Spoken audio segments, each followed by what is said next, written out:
Growing. Greetings, comrades. Welcome to Real Fathers Association Day 2 Kwanzaa celebration. We in the lab. Gonna push a game of chess. We got Harris Bay Over here chilling. over here, and we're going to build. Stay tuned. So, yeah, man, I be sitting over here, man. I tell my wife all the time that all the great people in the black community, every black historian that really made a powerful impact amongst the impoverished poor, Asiatics, they all have been ridiculed. They all were put in prison, you know what I mean? They all had some type of vice that they let control them at some point. But they all came out the wilderness. That's what I'm trying to get at. They all came out the wilderness. It wasn't nobody who always brushed their teeth every day, always went to school every day, always did what their mama told them to do, always did what their dad told them. There wasn't nobody like that ever bought impoverished blacks to a conscious state. Indeed. Now, what I want to play also is the State of the Black Union 2017 video. We're going to listen to some of these topics and throwing in on them.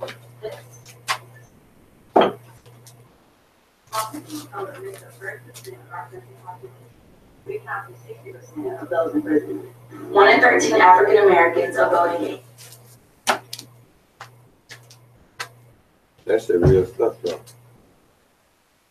Because we make up 60% of the prison population, but we only 30% of the whole world, of this whole country. Right. Right. But that's the point of laws. Laws that keep you in an economic situation that's conducive to someone else's generational wealth and your generational poverty. If you break, it's like keys, like certain keys that get you out. You understand what I'm saying? It's a law. A law in the black community is go to school, get good grades, go to college, play sports, get a job. American dream. Right. But that's the key to generational poverty. In our community, we consider that, well, you got a good job, you got that good credit, you got that new car. That's generational genocide. Exactly. That's what it is. Exactly. So, like Dr. Claude Anderson was saying, there's 3 levels of economics. Either you own a business, you working for a business where it's 4. I would say, he said 3 because he put some of them together, but I say 4. If you own a business, you're working for a business, you're getting assistance, or you commit crime. So he say, if you don't own a business, you got a job. If you don't got a job, you own some kind of assistance. If you're not on kind of assistance, you committing crimes. Ain't no if, I don't care who you is. It's just sooner or later, all of them are going to pay. Goddamn one of them got. So, we're not encouraged to the highest level of our economic pyramid as a man. If the first thing that you're not thinking about is owning a business, even if you got a job, even if you own assistance. See, we actually have a level. People in our community just say, get a good job. We get education to work for somebody else. We don't educate ourselves in order to empower ourselves and generations beyond us. And that's something that I can't blame the generation before me. I can't blame my mother and father for not being educated. But because I am educated now, I can say what my mother and father did and told me was wrong. It was wrong as far as to develop a society of people within a society that we need more than anything. I'm with you with the separate but equal. If it had stayed separate but equal, we wouldn't have these problems today. Right. We would be a real threat instead of real prey. Right. Right. So that's what's going on today. The black man ain't nothing but prey. See, we begged this for a seat instead of we had a seat at the table. You know what I'm saying? We had our own more then than we have now as far as economic structure. They would have invited us to the table. Exactly. Once you build economic structure, they're gonna invite you to the table. Exactly. Every other community did that for us. So they had a strategy to actually include. We don't want our own black schools. We want to go to your school. We don't want our own TV stations. We want shows on your TV stations. We don't want our own food. We want to be able to shop with y'all. Because we already had, you know what I'm saying, but it's separate now. They could have fought in order to balance out the legalities, maybe of certain situations that made it more profitable for white communities than black communities. Maybe the food was a little higher, maybe. You know what I'm saying, at the black stores and the white stores. But when you couldn't go there anyway, it didn't matter. And anyway, and as a nation, like you said, as a nation, as a people as a whole, it's gonna be that way anyway. It may be, we may have Arabs over here, Indians over here, we may have Europeans from over here, and Cubans over here, and Asiatics from these northern shores over here. Right. And we all may be sovereign inside the country. But what I go get my beans for, he might not can't get his beans for the same thing I get mine for. Right. We deal with that anyway. No, exactly. So that's why we try to grow and we try to make and we try to do everything we can do within inside our community, within inside our laws and constitution. So that we don't have to need these things from other countries and other sovereign nations. Right. And become an ally. Instead of you can apply that level of self-determination to an individual. Go back to what we were talking about before.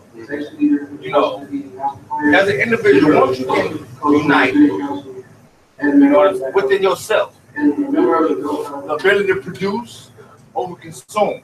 When you create this in your own life, in your own family, I think that's the most important thing about it. It's like you were saying, oh yeah, but I love. For me, it ain't about love. exactly. You know what I'm saying? You know, it's about progress and success. It's like a job. It's a company. Do you? If my father, who the founder of this company, you know, was bringing the company down, and we had to replace it. It's just like me. I'm hurting my family. I'm hurting my family. I'm hurting my people as a nation. I'm hurting my children because I'm allowing myself to be in a situation that's stagnating me to another level of economic growth in this, in this life. Right. And I'm doing it for absolutely no reason but selfish feelings. But that's one other reason I think, like you were saying about the 50s. With the mind of what we are now, no one already been. Because, like I said, you know, some people, you know, they're used to a certain level of existence in the 50s. People not willing to live today. And you know what? That's the saddest part of everything. That's the sad spot. I don't see. Especially when you're doing something as a whole, you have to crawl before you walk. Right. You know, in order for me to own land, to be the master of my own kingdom, I'd rather sacrifice not having all the tissue in the house, all the soap, all the, you know, all these things that I, you know, don't need but won't prefer, other than the necessities. I'd rather give away all that stuff to have the bare necessity to be able to strive. Right. To But build it's a less better likely nation. for you to get a woman to want that with you. If she ain't got shit.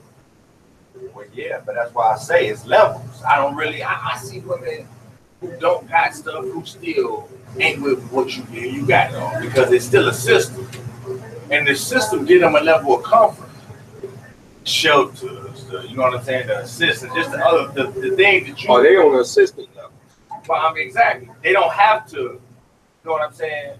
It's like you said, you can cop up bad in the house. Ain't no water, you know, hot water heater. Because all you gotta have is water running in the house. So if you was using lamps, just imagine you ain't had no power. I got this house, you know what I'm saying? I'm finna build an empire. Ain't no electric up in here. Only thing you got is water. Ain't no heat up in here. That's how it was in the 50s. Right. You know what I'm saying? But they had wood burners and wood stoves. Exactly. Exactly. So you're gonna have to rotate and operate like that. They worked more. They wasn't lazy. All that sleeping in beds all day. You know what I'm saying? Watching TV wasn't popping off. Right. Because some people didn't have lights in the 50s and stuff. Right. They lived with the candles and lanterns and, right. and fire stoves and wood stoves. It didn't stop them from being market gardens. No, it sure did. As a matter of fact, it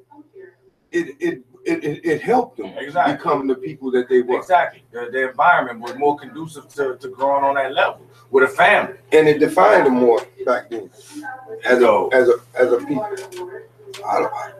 I think that we got a little too lazy in society. By design. And a lot of us have become, we turn an eye, or we just plain ignorant to what's going on in society. Right. You know, and that's done by design. You understand? Because if I can keep you chasing this dream of being this athlete, this great athlete, and being this great rapper, when I know the chances of you becoming this is very slim to none when you talk about on this level that you want to become one. So therefore, I leave you with them dreams and I leave you with them hopes. And I try to shut down anything to wake you up. Right.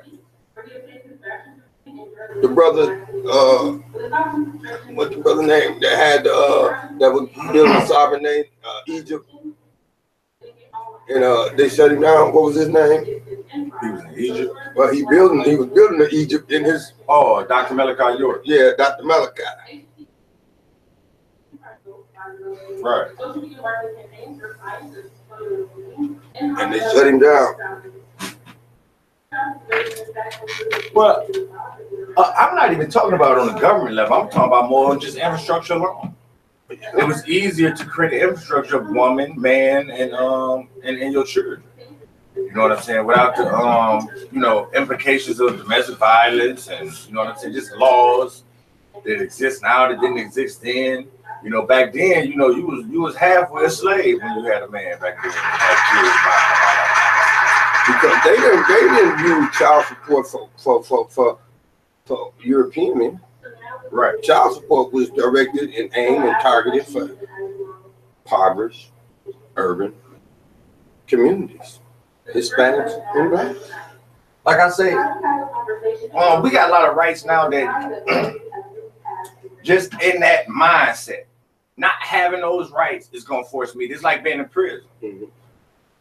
When you was in prison, you wrote 17 books. But I ain't had no rights. But now that you now that you free and got all this other stuff that you can do besides, you know what I'm saying, building on that level, you don't build on that level. I wrote 2 poems.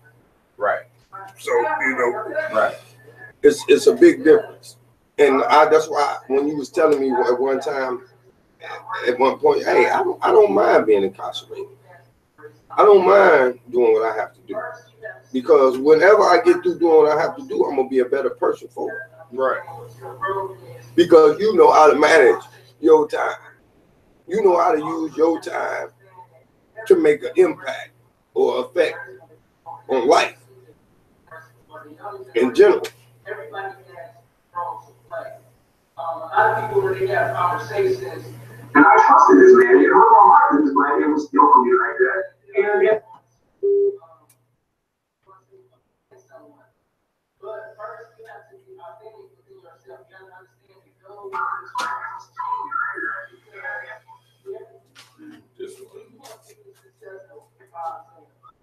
what's going on in America and in the world, we need to have an intergenerational gap.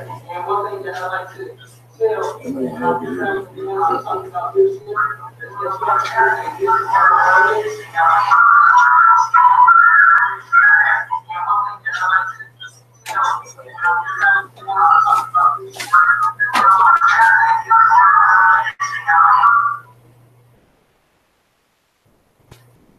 I remember when I used to hear about sovereignty, and I really didn't understand it when I was in the joint. And I used to be like, man, I gotta be crazy to want to live by itself and be subjected to not really having protection of the law and all that.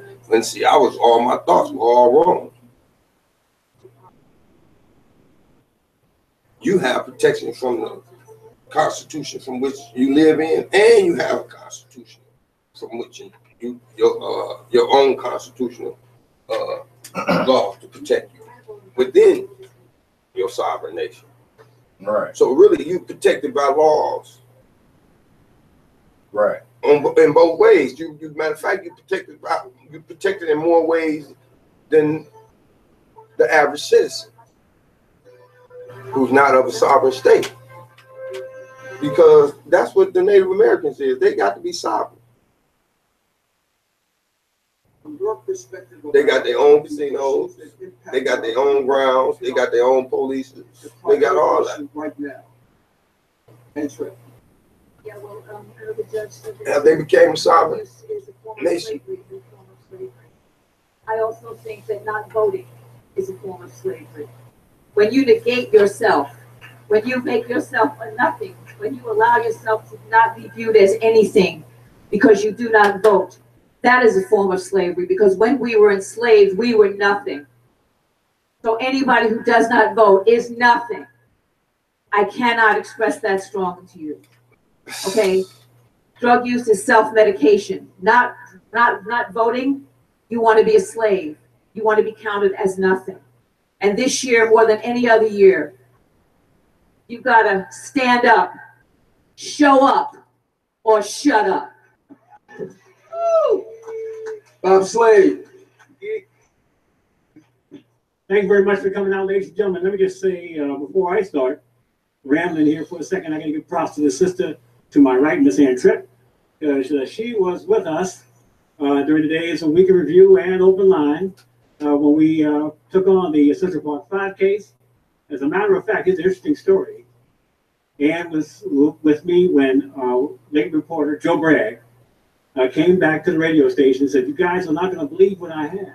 This is before the start of the first trial. He said, "I have an FBI lab report." And he showed us the FBI lab report, and it did not connect any of the 5 boys to the jogger attack. There was no DNA on any of this stuff. And we went on the air and blasted that, right, Ms. Ann? That's right. Yes, we did. And believe it or not, it stopped the first trial. They had to postpone the starting date for the first trial, the Central Park jogger case. Of course, the rest is history. But Ann was along for that ride as well. And props to the sister. One of the things, yeah, come on, clap, come on, yeah, come on. Let me just say this. The thing that I'm going to really talk about a lot is the community-police relationship. It's gone to pot. Thank goodness Bill Bratton is out of here. All right, because he did not believe in community policing. When I was a kid, growing up, we had that. We knew the names of the cops. The cops knew us, knew our families. They don't know you from a hole in the wall. I had family members of NYPD, my Uncle Tommy, in Roxbury, Massachusetts. I have a cousin who's still working for the police department up there. And it's back then when they worked, and he still does, my cousin Rudy, but you had that relationship with the people. Not anymore. Cops don't know the folks, people don't know. We can help you solve crimes. But yet, NYPD treats us all like we're bad guys, bad girls. That's got to stop. So we're going to talk about that today. Thank you. All right, Cassandra, give us your thoughts. You know, so I'd have to disagree with what you said, man. You know, I think when we're talking about drug policy, and we know that drug policy, so the laws associated with the drugs, are what I think has created the conversation around religion and pro, and about the conversation of what slavery has done. I'm not going to sit here and talk about how drugs can be the healthiest thing. Taking drugs is not like drinking water. However, the harms associated with drugs are far less than the harms associated with the laws connected to the drugs. And we know that to be true because the drug laws are not enforced the same way in white communities. And you know that because the opioid crisis does not look like the crack houses.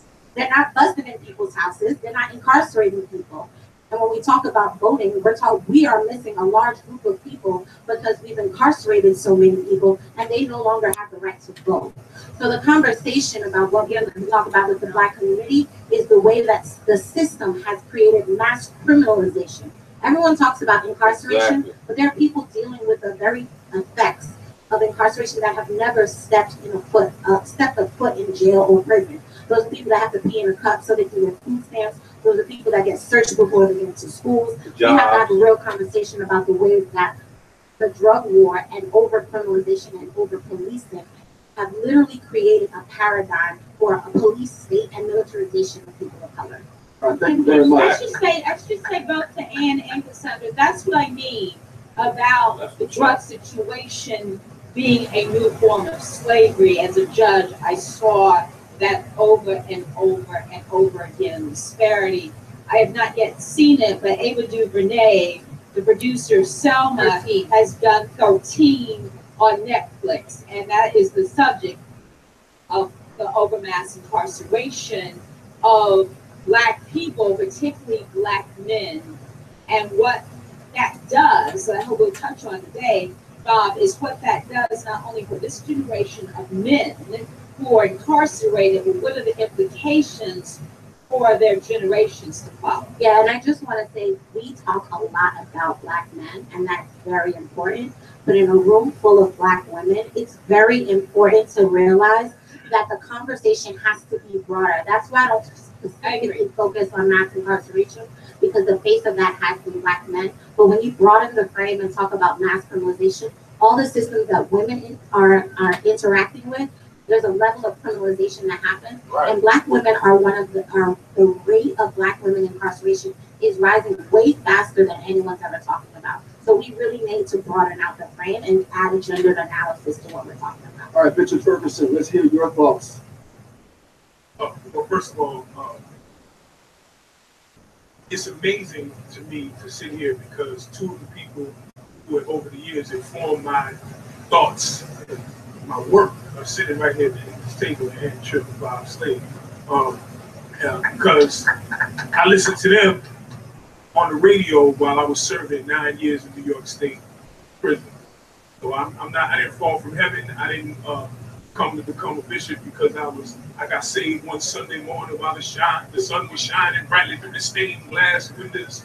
I got saved on Rikers Island on February 11th, 1991, having served 1 year and 6 days of what became an 8-year and 8-month stay as a not so welcome guest of the New York State Department of Corrections. And the two issues that I think affect us most, that I think that I'm focusing my work on, are economics and education. Because while I was in prison, everybody was poor like me. Everybody came from the same neighborhoods that I came from. The folks who sat in the visiting rooms looked like me. The men who were locked in A block in Sing Sing looked like me. And all the women who came to visit them looked like my mom and looked like my wife. And the babies that came there looked like my daughter. And the common denominator in all of that is we were Black and we were poor. So economics is the number one thing, because I believe that as we can march, and And it's, Reverend Sharpton said, when I worked for him, he used to say, marching doesn't solve anything. Marching is to bring highlights to the problem so that we can begin to solve it. So yeah, we can continue to march, but at the same time, we have to understand that until we go in these folks' pockets, until they understand that as a nation of black people, we're going to use our multi-trillion-dollar power of spending that we have, that we engage in, because y'all do some shopping. I mean, come on now, black folks love to shop.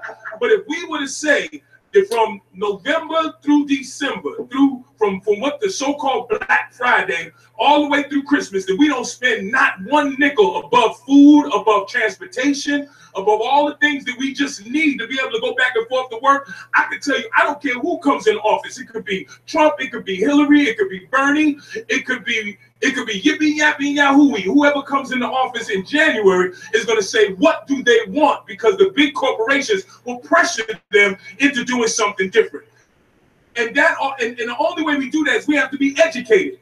We should educate ourselves informally by watching things like Ava's documentary 13. We need to educate ourselves by reading things like the new Jim Crow. We need to educate ourselves because what we're seeing today is a whole political campaign run by a horrible person, a horrible orange man, and orange is not the new black, that is saying to us today that if you are not educated, I will play on your fear. If you've never read a book, I will play on your fear. If you don't know, if you're not woke because you ain't never read nothing above a tweet or above 140 characters, but above something that's on Facebook, I will play on your fear and I will get you to vote, because what we're seeing is the fulcrum moving in the other way, because the pendulum is swinging the other way as a result of a black man that went to the White House 8 years ago. Bishop Ferguson. Amen. Let's hear amen. Outstanding, Bishop, outstanding. And the next person we want to hear from, but he's outstanding, Brother Ebro from Hot 97. First, I'd like to request my seat be moved. I don't think raise your hand if you're under 35 in this room. Now, that's the problem. That's a problem. There's not enough young people in this room.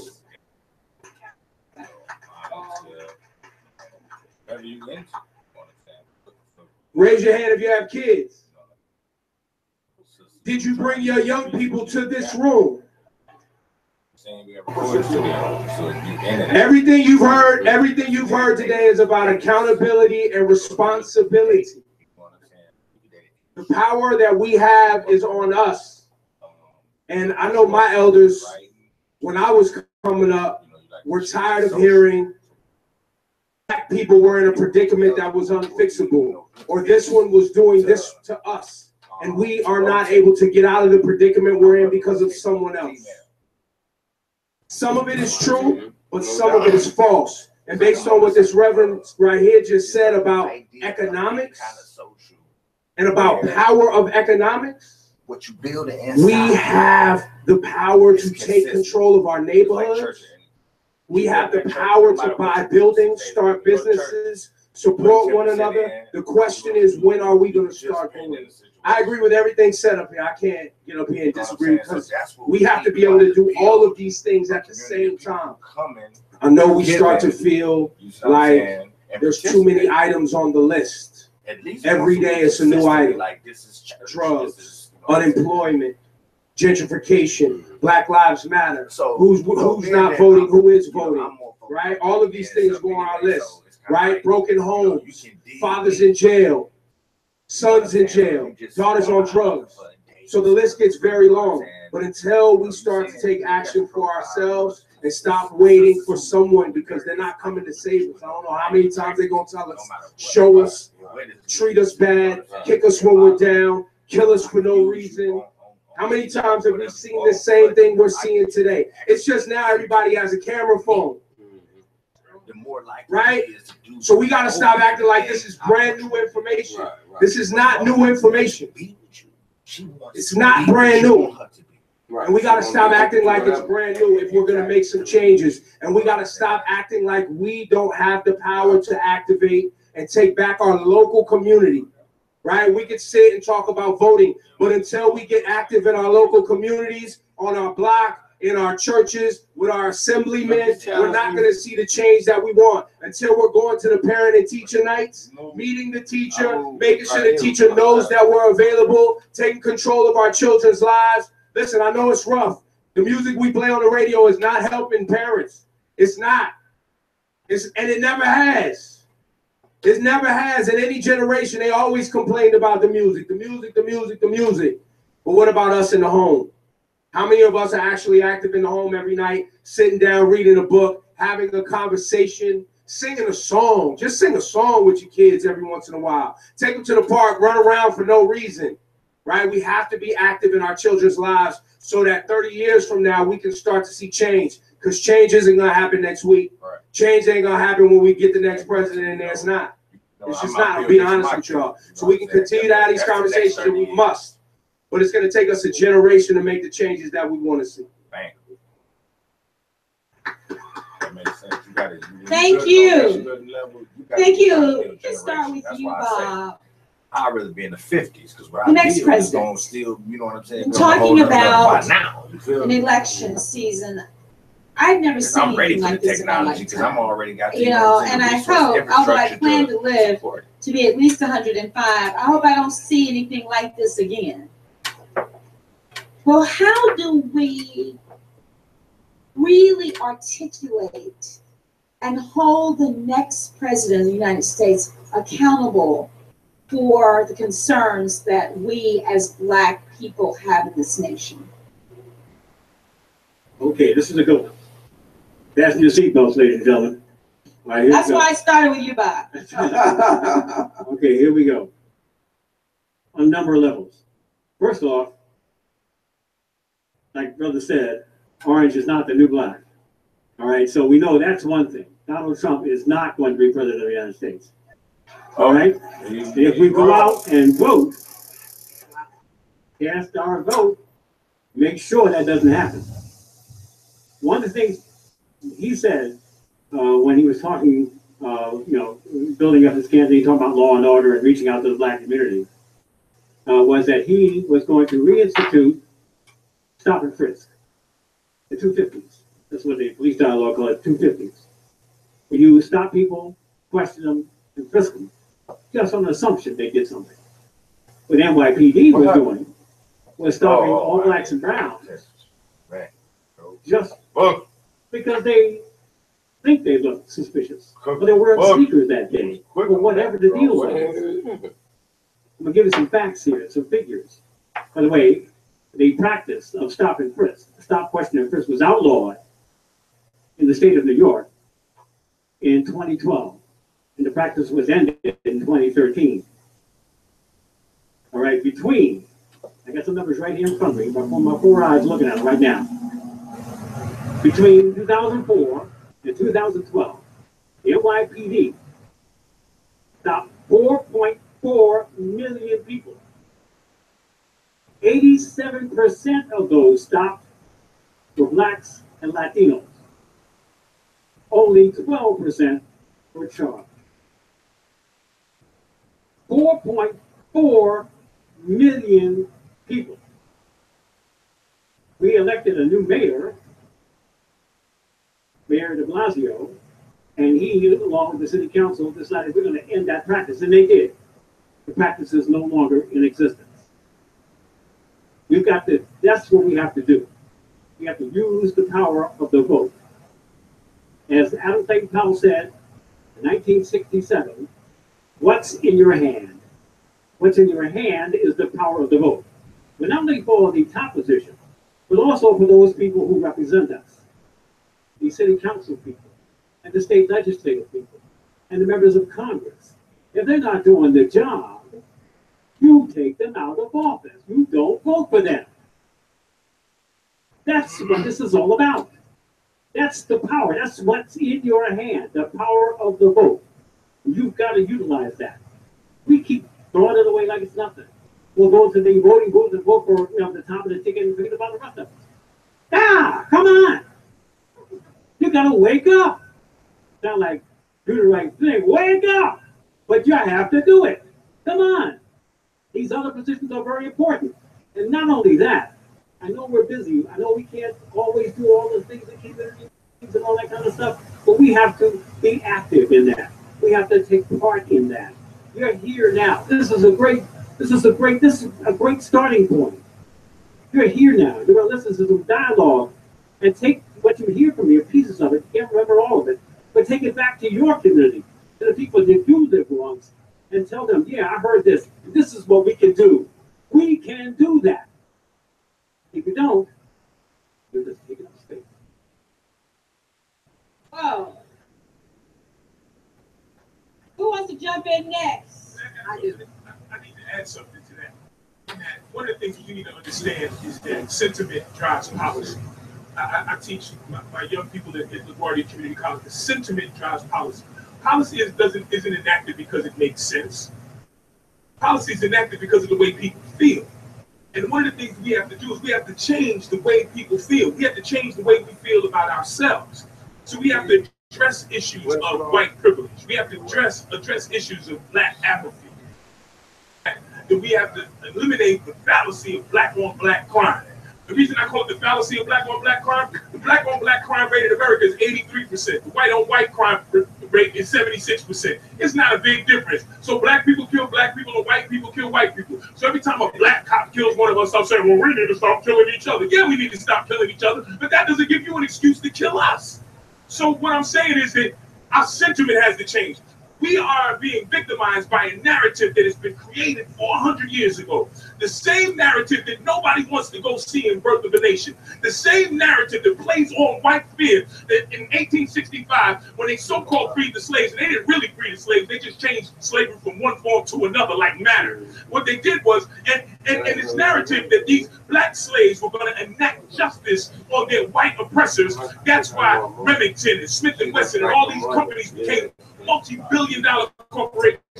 That's why the NRA, because of the way people feel, because people fear us, the fear of this big, angry black man. That's why Michael Brown can get shot down on the streets of Ferguson by a cop named Darren. I'm Darren Ferguson. Darren killed Michael in Ferguson. So what? So that's like God telling me that I got something to do, because we have to stop killing each other. This narrative of the angry black man and the angry black woman has to stop.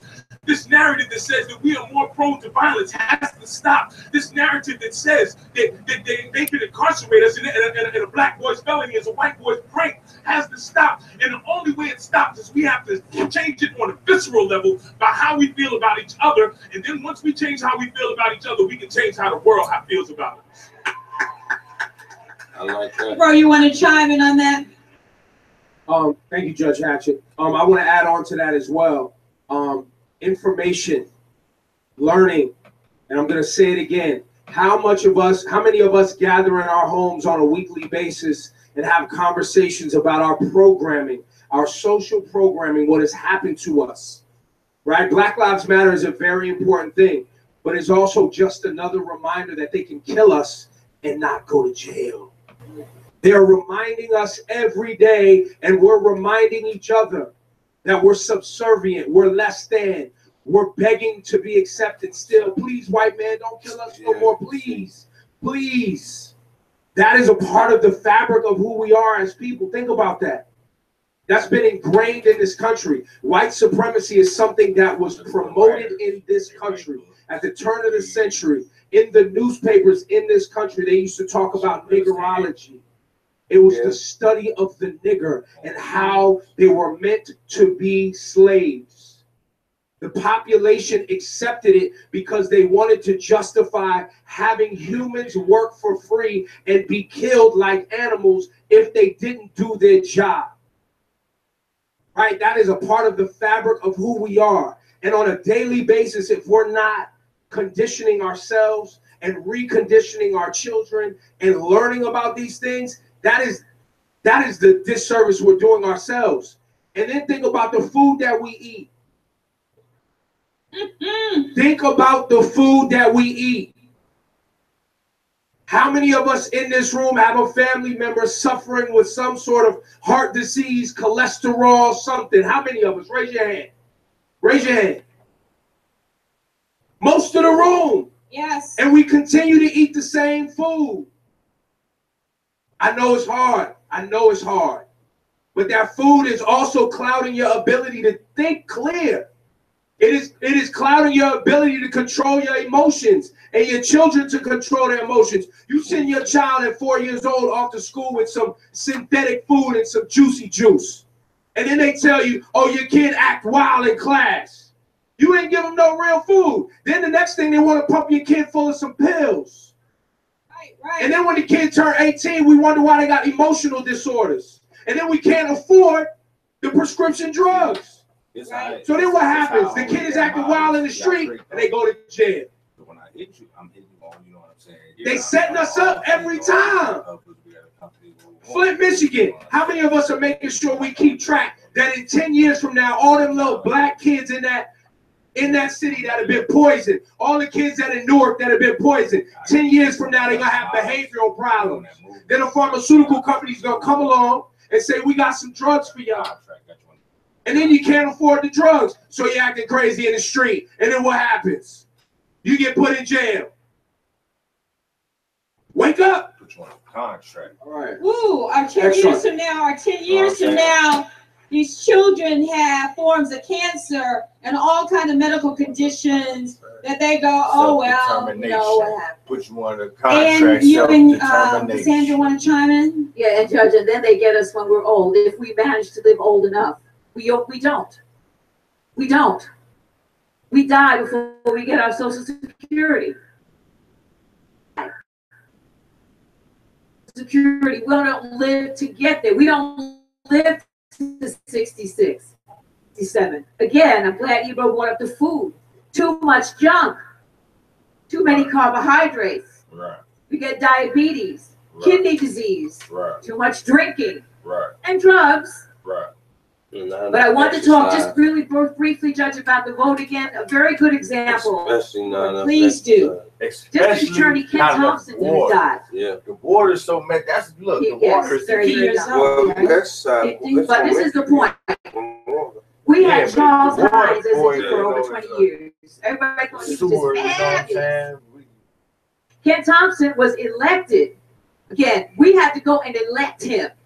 Like no one thought he was going to be Hines. Drink bottled water. Because Hines had the machine behind him. And a lot of Brooklyn. I don't drink no. But black folks voted him I in. ain't drunk no. Served about his whole 3 years. He got 21 people in jail who shouldn't have been there. How did he get in office? We voted him in. I am telling you, you have to vote. And yes, people who have been incarcerated, when they finish their incarceration, they can vote, but they don't know because no one's going to tell them that in many states you can vote after you've served your term. So we really do, I know I sound like a broken record, very important, and it's this year with this orange man. If we go about our way and think, oh, well, he's not going to be elected, I agree with Bob. I don't think he's going to be elected, but I don't want you to think that. I want you to think if I don't get to the polls that day, this man will be president. I want you to think that. I want you to tell your friends that. I want you to tell everybody you know that. When I was young, my parents would not let me go out with a guy who did not vote. My parents did not play that. My father, unfortunately, was a Republican. My mother was a Democrat. They did not let me date the fellows who did not vote. Women. This is a room full of women. Women, we can change this dynamic. We can change the dynamic of crime and drugs and all that. You know why? Because men, young men, they want drugs and fast cars and all that. Why? So they can get a fine woman. If you tell your daughters and your granddaughters, do not date a man like that. After a while, if all they got to pick from is the ugly bucket, they're going to stop that. And when you see these women, a lot of women, I've been to prisons. Some of the women, they're absolutely gorgeous. What are you doing in prison? I was holding drugs for my boyfriend. Yes. Why are you with a man like that? What I'm saying is, women, we can change the dynamic. We can make sure our daughters are selective about who they date. And then if men realize, hey, I can't really get a woman of quality or anything that looks good if I'm going to do drugs or do that kind of stuff, maybe I'll finish high school. Right. Maybe I'll go to college. Maybe I'll get a civil service job because that's the only way I'm going to get a woman. Believe me, you'd be surprised how many women change when they realize they can't get a woman. A decent woman, a fine woman, because of what they do. We can change it from the ground up, and we can make sure that all our kids and relatives vote. Make sure they vote. Make sure they see you vote. You would do better with them. It's very important. Please, especially this year. Don't throw this year away. Be scared. I want you to be scared. Because I'm scared. Because I know that a whole lot of people out there who do not look like us, and who we may work with, and we may get along with, have lunch with, they so sweet, they so nice, and we think they're so liberal. When they get in that voting booth, when they get in that voting booth, you don't know what they're gonna do. Talk about it. Let me tell you something, and I'll shut up. What the Republicans have done over the last 25 years is convince white people that they are the party of white people. They are the party of rich white people. But they have convinced all white people that that is their party. They have convinced everybody, the white people, that the Democrats are the party of us, the white people. And you see in news clips, Bob was in this house. You see in news clips, the cameramen who are using our community will take pictures of Hillary only when she's having a black person. That's why I say that's a high expectation. You check that.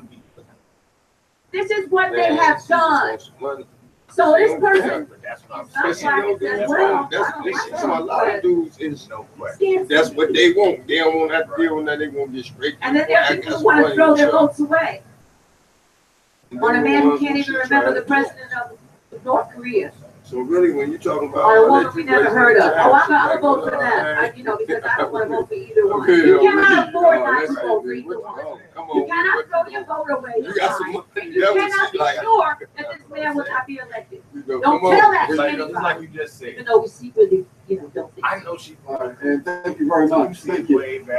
Could I just add one important footnote before we move on, Bob? To She know they ain't way willing this shit. It's broader than she right now, yeah, she telling you right now. She don't even want to talk about every election in every single state. The presidential election is now some of them on that, but not but this. But see, they gonna get to the bridge. See them right there. And we see the swing. But let me tell you, you gotta know who you're voting for. Come on, with Jimmy, let's get this over with. Who's prosecuting in our community? Exactly. So who's that's what I'm saying. on the bench? That's why she ain't really spit back out on you. The mayor appoints the police chief, and then we have all of these police officers shooting folks and walking. I ain't winning, so pay attention to I ain't calling y'all up trying with the romance. I know y'all lying, y'all trying to get something out of it. You got some money, but you know, that's why I was just gonna add that pay attention to what Ann was saying, as Patrick was saying. You know what There's I'm a lot of saying? Senate and Congress seats up. I think 88%. We were just talking about this last 88% night. are going to be up for voters. Remember in Obama's first term, You know what I'm saying? It ain't done. easy. Remember that? They tried to stall him out. They They tried to stall him out, and then in 2008, they made it, or excuse me, in 2012, they made it real difficult to get people back in office. Remember, we got to get in there and get some seats as well. Just historically, the way the Constitution, I'm just saying. the way the Constitution, I'm sorry about. The Constitution is the way it's established. Each member of Congress is elected every 2 years.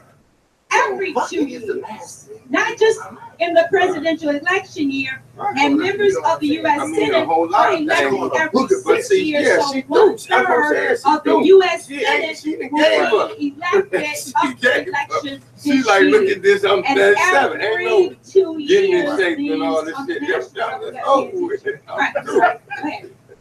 And then take it out of here. No, I'm just right. You're saying basically sit down now. Look at that current news a lot. Right on television, you hear Yeah, for them. They tired at 37, man. Well, that's the That's the Congress race. At 37, they bought. That's up for grabs as well. And there's going to be a big swing. Because even my own wife, you know, I look at it, I be like, when it's fixed. The Republicans have, since we don't go to the polls every other year, it's a wrap. It's a wrap. I'm different. Yeah, I'm ready to move. I'm ready to move on to something else. Gerrymander. Say it again, Bob. Right? Gerrymandering is to arrange it so you got a majority of the seats. That's the problem. You feel me? We didn't go back to the polls 2 years later and vote for our guys. And they got wiped out. And so they fixed it so the Republicans control it. Well, we've got to get that back, and there's a chance that we can do it if we go out and vote. Right. We sat on that, Democrats. Right. Democrats, let them do it. And the first time that Obama was elected, we had a majority of Democrats in the House and Senate. You know what? But they didn't back him. They were scared. They didn't do anything. We need to vote them out of office. Vote them out of office. Vote the right people in. And like the judge says, on all levels. God help Brooklyn if we get a lousy prosecutor after Ken Thompson. So I just want to jump in there and ask, how many people in this room are from New York? Simple as that. That's a majority of the room. And so everything that everyone's talking about right now has to do with the people that work in Washington, D.C. But the capital of New York is in Albany. And I am the state director of the Drug Policy Alliance. And I will tell you that for the last 6 years, the Senate Republicans in the state of New York have stopped you from getting police reform, have stopped you from getting health care, have stopped you from getting school taxes. Because the conversation that we usually have is about what's happening in Washington. But in New York, we need to have a conversation about what's happening in Albany. You have senators, you have assembly people, you have city council people. The stop and frisk stuff, you know, a lot of people give love to de Blasio about that. A lot of people give the council people a lot of love for that. But they didn't wake up. No elected official wakes up one day and decides to do what is right. No one wakes up that way. What happens is that people are in the street fighting and yelling and marching and going to individual meetings with elected officials and telling them, we will vote you out. The reason why they ended stop and frisk was a court decision from the Center of Constitutional Rights that worked with NYCLU, that worked with the Communities United for Police Reform, which is made of all these small community-based organizations that have gone every day and lobbied individual local elected officials. If I asked most of the people in this room if they could name their assembly person or their senator or their city council member, I'm pretty sure we'd have to go through a remedial course. And some people didn't even know Ken Thompson was the DA. All politics are local. In New York, Governor Cuomo just did his eulogy on Ken Thompson, and he talked about how he signed an executive order for special prosecutor, basically making it important for the attorney general to prosecute police officers that harm us. He didn't do that because he woke up and felt good that day. We've been fighting for a special prosecutor in New York long before Eric Garner was choked out, when Anthony Bias was choked out in 1994. The conversation that we're having is cyclical. And it's cyclical because we need the civic engagement of the people in this room at the local level. You need to hold your assembly members accountable. Say it again. You need to hold your senators accountable. And to be very clear, some of the people that I have the most problems with are the people that look like you and me. Keep it real. If you meet me on the side, I'll tell you how your assembly member and your senator went. We have real problems in this country. We have amazing problems, huge, astronomical problems in New York State. Do you think New York City runs Albany? Hell no. Central and Western New York gerrymandered New York State. The only way that was able to be fixed was when Democrats had the power for 2 years, but then we lost our spine, and now it's back with the Senate Republicans, and we can't get done. I'm sitting next to a pastor. The conversation is we are losing at Washington, but we are losing a lot closer to home. All right, let me, before we turn our attention to the audience, let me add a little footnote about Ken Thompson. His name has come up a couple of times. Bob Slade, and Tripp, myself, James and Timmy, we got an opportunity to know Ken Thompson very well. He was on our show a number of times during the course of his election.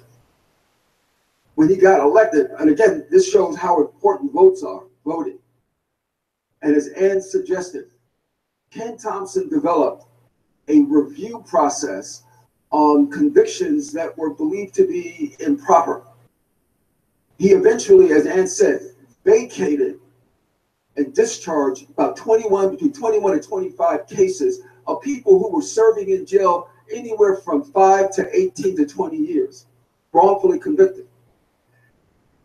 We had him on the show, and I asked Ken this question. I said, Ken, is all of this unique to Brooklyn? And he said, no, Bob Pickett, it isn't. It's the same situation in Manhattan, the Bronx, Queens, but we don't have a person sitting in the DA office who's responsible and willing to take the initiative to look into these kind of cases.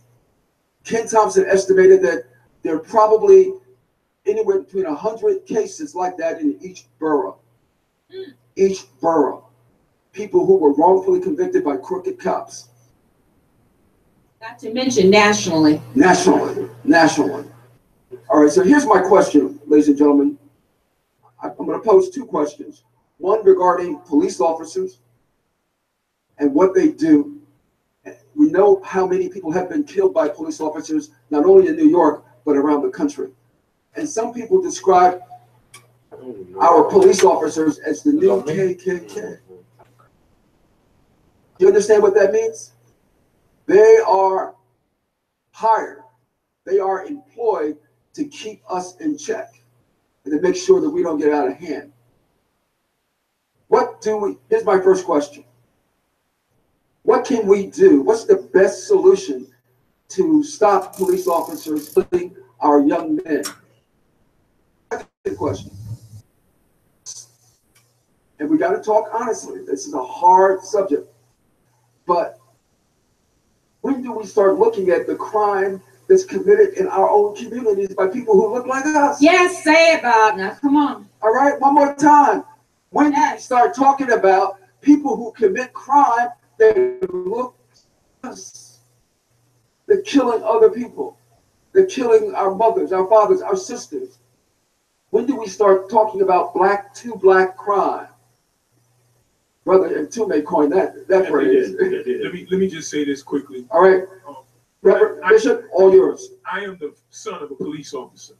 My father was a cop in New York City, 25 years. He died in 2005. And he lived in Harlem where he policed. And a couple of things. First thing I'm thinking of is one of the things that we're doing, and a lot of the activism we're doing is saying that police officers need to live in the communities where they police. And the reason for that is, and they say, you hear these cops saying, oh, I'm scared.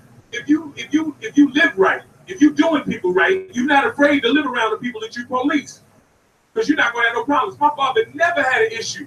I got locked up with dudes who got locked up by my father, and they told me, yo, your father was fair. That's the best thing that you can say about a police officer. So that's one thing. Cops need to live in the communities where they come from. Here's the other thing, is we need to really start talking about, I'm talking about sentiment driving policy. One of the things that you see over and over again on the law books, and I'll defer to Judge Hatcher for this, she would know better than me, but I know that these police officer says that they can kill someone when they feel like their life is in danger, and there's no narrow interpretation of that law. It is true, and that case is, to your point, Bishop, that case has actually gone all the way to the U.S. Supreme Court in the decision grant. It says that if at any time I feel that my life is threatened or the life of someone else, I can use lethal force. And what I am telling you is that broad interpretation has given a lot of police officers, has given them a free pass. In Minnesota, it is no secret I'm representing Philando Castile's family. I am very proud to be doing that. Now, because I can't sit at home anymore and curse at the TV. I can't. But what I am saying is that in Minnesota, there has never, ever been a police officer indicted. Not even, we're not talking about conviction. We're talking about indicted in the history. Now, obviously, there are cases that are justified. But in Graham, that U.S. Supreme Court decision in Graham is a problem. And I am doing everything humanly possible. There will be a new decision in federal court. I'm going to file in federal court. I want this to be the tipping point. Because I think that this case can have the impact of us having a current day Brown versus Board that we had in segregation. We have got to change the way the courts are interpreting this decision and the way it's being applied. Because this has to be more than, I think maybe my life is threatened here. I mean, there has got to be a far more reasonable standard than that. And why can't we tase folks? Why does it have to be lethal weapons? Well, what they'll do is they'll just say that they tased you like they did Walter Scott in South Carolina and have you dragging his taser around and to throw the taser on the ground next to his body after they done killed the man. So what I'm saying is that once we start looking at these laws that are on the books and start narrowing the interpretation of so the police officers can actually be held accountable, then the next thing we need to do is ask the federal government to change the way we fundamentally train our police departments. Because first of all, the root of a thing determines the fruit of a thing. And the root of precincts came from when they set up precincts to stop slaves from running away. So why would you not think that precincts are not still there to keep slaves from misbehaving? Somebody need to say amen up in here. Amen. So the first thing we need to understand that the precincts, the root of the precinct is what determines the fruit of the precinct. And the fruit of the precinct is that they police us different than they police other people because they were created to police us in the first daggone place. The new KK. So while there are police officers like my dad who go to work every day and do a great job, the root of the way that they are trained fundamentally determines the way that they're going to behave in the line of fire. And the only time you'll ever see a police officer convicted is like the case of Akai Gurley in Brooklyn, because the cop didn't feel like his life was threatened. He was just scared to death being in the daggone staircase in the project. And if you're scared to death, you need not be a police department. A police officer, because I done walked the staircase in the projects all my life, and I ain't never had a gun, and I still ain't never scared. Even as a pastor, a preacher, a bishop in the Lord's church, I ain't never gonna be scared of my people. And until we stop being scared of ourselves, until we stop accepting the narrative that has been passed down to us and on us and through us and about us, and start looking at each other, and I can look at this brother and I say, this is my brother. I do not fear him. I love him, and there's nothing he can do about it. I don't care if he's Christian. I don't care if he's Muslim. I don't care if he's gay. I don't care if he's light-skinned. I don't care if he's dark-skinned. I love him, and I'm going to treat him with the respect that he deserves, because that is my brother. Bishop, I heard all of that, and it was powerful. Now, let's put the heat on what we do to each other.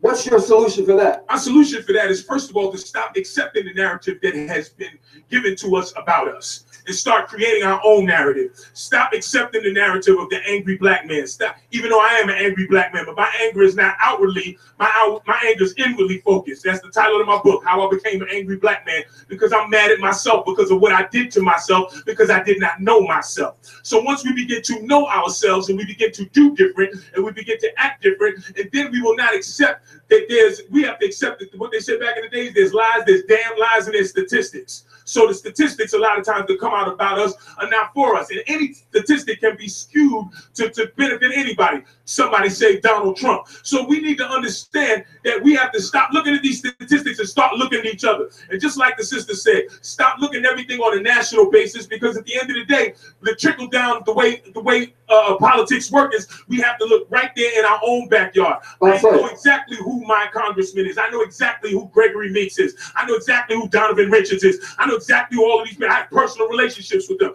I call them on their phone and they better call me back because I had to stand in the pulpit every Sunday and say, Donovan Richards didn't call me back. I can't tell you who to vote for, but he ain't called me back. So we need to start doing that and using the collateral that we have in our own communities to affect how our communities are policed, how they're run, and how they're politicized. And we have to understand that politics is a two-part word. Poly means many, and ticks are blood-sucking insects. We call it, Bishop, we call it politics. Yeah, we call it politics because they're playing tricks on you. Let me just piggyback on what brother said. And this is very, very important, ladies and gentlemen. And when we have open line town halls, we always do this, sort of kind of at the beginning. The problem with our community is that we don't talk to each other anymore, like Bishop said.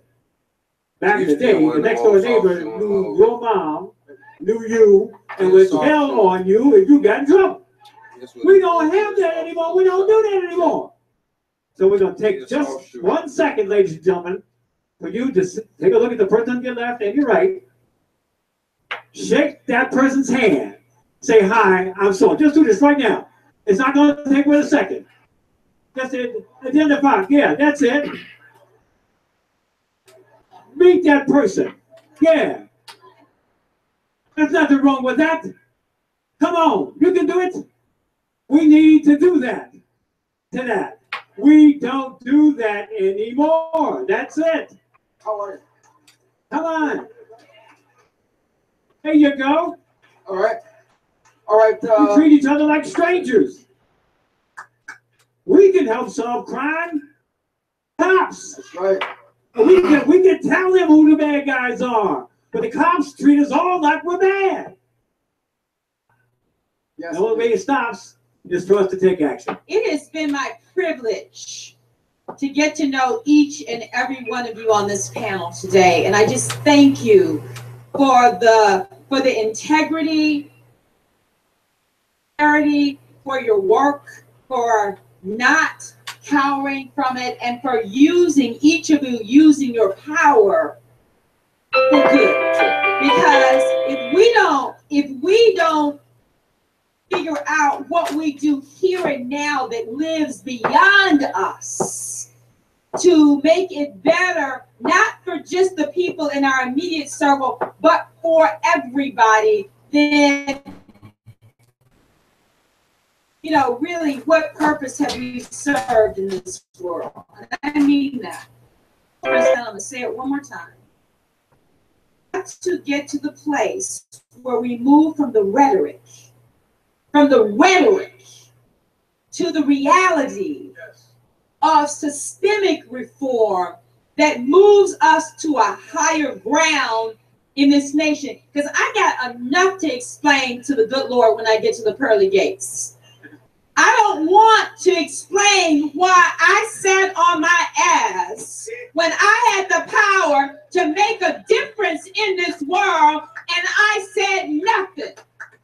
And if you got the power to make a change and you say nothing because you cower, then you ought not have the power. And I don't think that God brought us through slavery, through the indignations of a segregated South. Because I'm old enough to remember Atlanta, Georgia, and the first word I knew how to read was colored. I know that God did not bring us through the empty promises of, an affirmative action for us to get to a new millennium, not just a new decade, but a new millennium for us to give up. And if they can organize the civil rights movement with no cell phones, no internet, no social media, no, all of that, tell me that we can't do better now. Yeah. Whoa.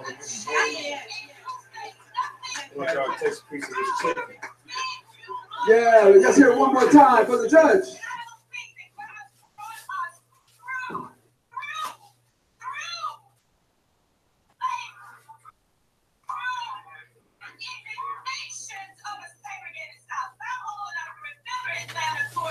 You're watching The Breakfast Club. Was that Geraldine Ford? Who was that? What's her name? That woman that was doing that was saying that. What's her name? You say way more than I did. I ain't even think.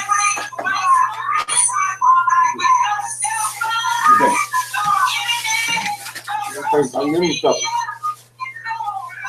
That motherfucker whole play over there looks good in the motherfucker. Got all the motherfuckers. I don't know if I'm gonna eat all that shit. Yeah, I'm straight. I'm just gonna hit these little fish. I really was wanting to be on the station.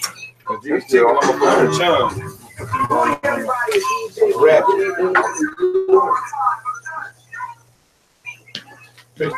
Yes, quick cheesy.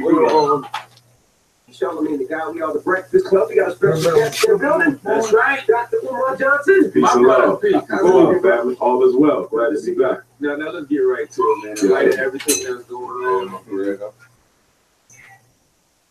I think we just cut the problem solved. All right. Before I state the solution, I'll have to challenge you on that. I put some on there. I was gonna eat it, but I wasn't gonna put no more on there because I like mine dry. Like majority, some people don't like it. You are. I'm so simple salt. They don't understand how the child goes from I ain't a salt type one. You ain't got that. They have to be taught how to operate. So we understand that police we understand that structural personality, i.e. racism, is a problem. But do we understand how racism operates? So I think that once you understand how the problem operates and manifests itself, you're now in a position to solve it. Someone comes to for therapy. Before I do any therapy, what I do is clinical history. Is there depression in your family? Have you been depressed before? Have you ever contemplated suicide? So I have to understand your background and how you've been living your life in order to solve your current everyday problem. So now, coming to the present, what we're seeing going on around the country. Let's be honest. Africans were brought to America to serve. We're no longer necessary for the American economic order to operate. They don't need us to function. That explains the purging. That explains the ethnic cleansing. You know where all these Negroes making money? You look at the black folks who are rich, they are a small percentage of the general body politic of the community. You understand? 85% of black folks are struggling. Half of our children grow up in poverty. Most of our single-parent black mothers are poor, even with inversion rate of black women in their household rates. So simply put, Black America is suffering despite the television projection of success. Yes, we are more educated than ever before. We have the bachelor's, we have the master's, we have the doctorates. But that education has not taken place alongside an increase in wealth acquisition. We're smarter, but we still don't own anything. We know reform. We know some of us are well educated. We know some of us have a lot of problems. Yes. Okay. Besides all that, we got a bigger problem with racism. The way that other people look at it. I agree. You know what I mean? Because what? I'm not saying it's right, but the way we look at ourselves is that. Yes. You know what I mean? Because I'm walking down the street and I see the brother with the foot on, it makes me think twice. Right. So if it makes me think twice, I know it's going to make somebody else think twice, but it doesn't give me the right choice. That's based off your experience. Based off conditioning. The conditioning is critical. Media is critical, right, to the social agenda of any country. You understand? You take Adolf Hitler. Before he did what he did in Germany, he conducted a media campaign that sought to destroy the image of the European Jew in the German mind before the physical Holocaust began. Same thing in America. Before he began taking the black life, you must kill the image of the black life. So when you look at gangster rap, which plays a hand in it, okay, when you look at the way in which we're portrayed in movies, when you look at the way in which we're portrayed on the radio, popular media, magazines, it is in a very negative way, as if to say these people, the world will be better off without these people. That's why So they once don't you people criminal records. Exactly. In other words, it's not so bad that he died because he went to jail anyway. So you have to kill the image before you kill the person. Why?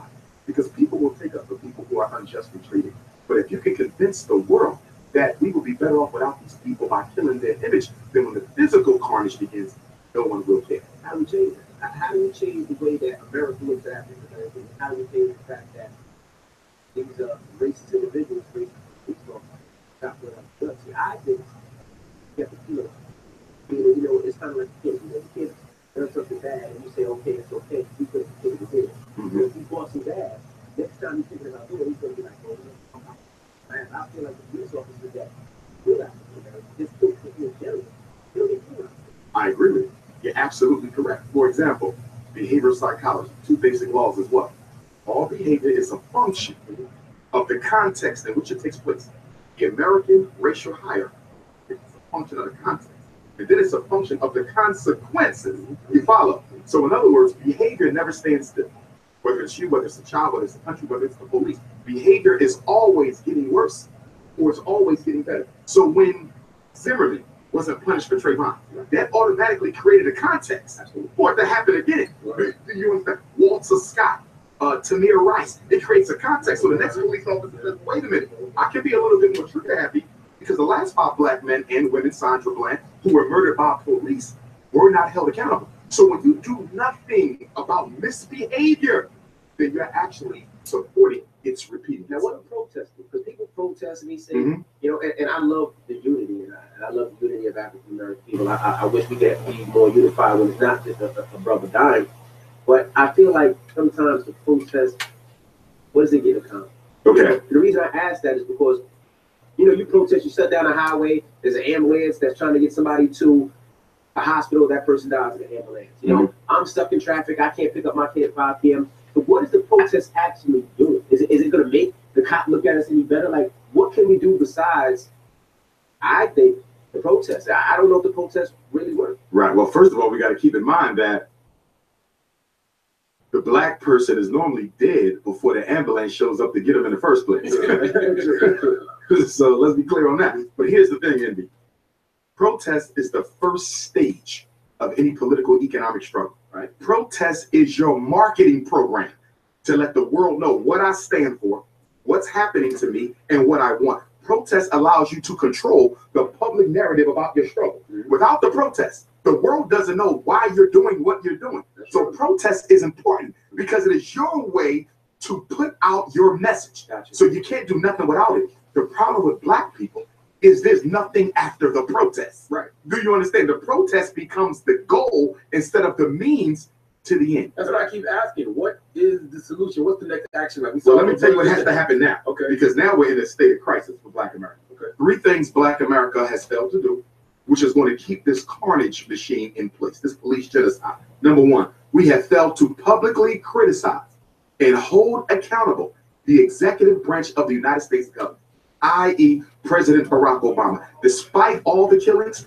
despite all the murders, despite an unemployment rate and a dropout rate that is higher under a black president than it was under the 2 previous Republican presidents, black people have remained silent. Obama has ignored black folk. In fact, we are the only so-called minority population in the country for which he has done nothing nor has spoken significantly for our issues. Compare us to LBGT.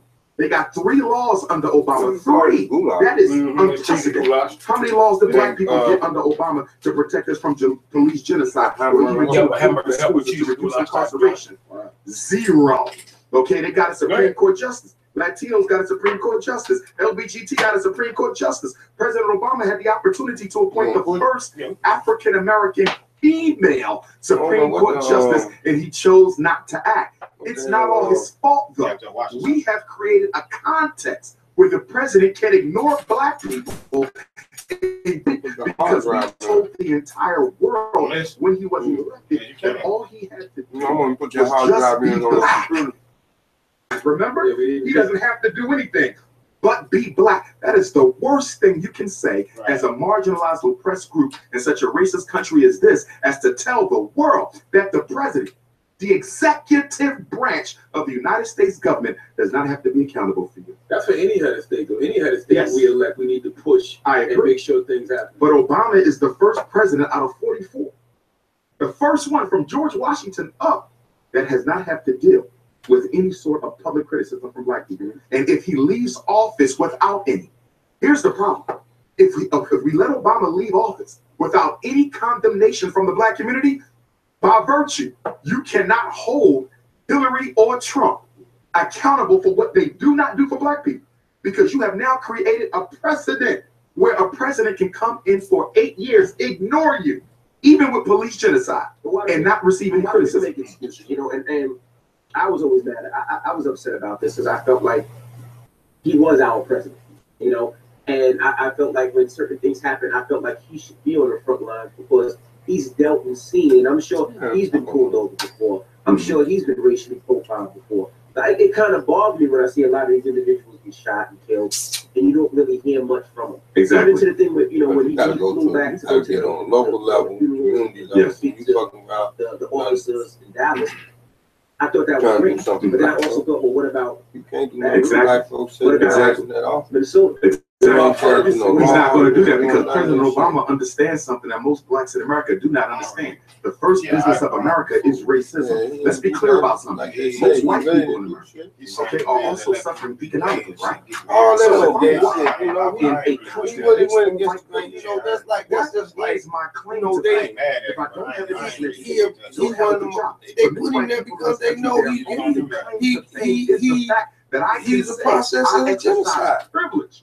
He didn't do shit. That's what I keep telling him. From what did he do? They gave this motherfucker Nobel Peace Prize. But what white man understands that he still exercises the privilege that the rich black man does.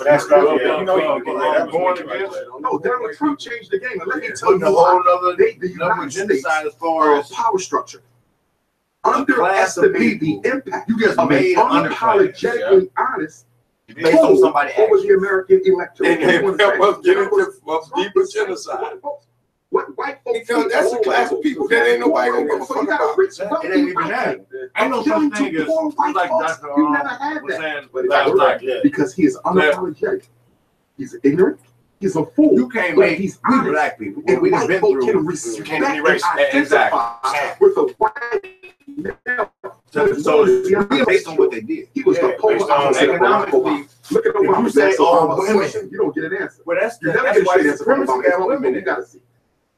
Now, even in slavery times, they was still the co-owners. Yeah, so when you get proposed to snake everything was in her, then you still rich. Everything fell back and you feel down slavery. All the and she's Obama. Right. She's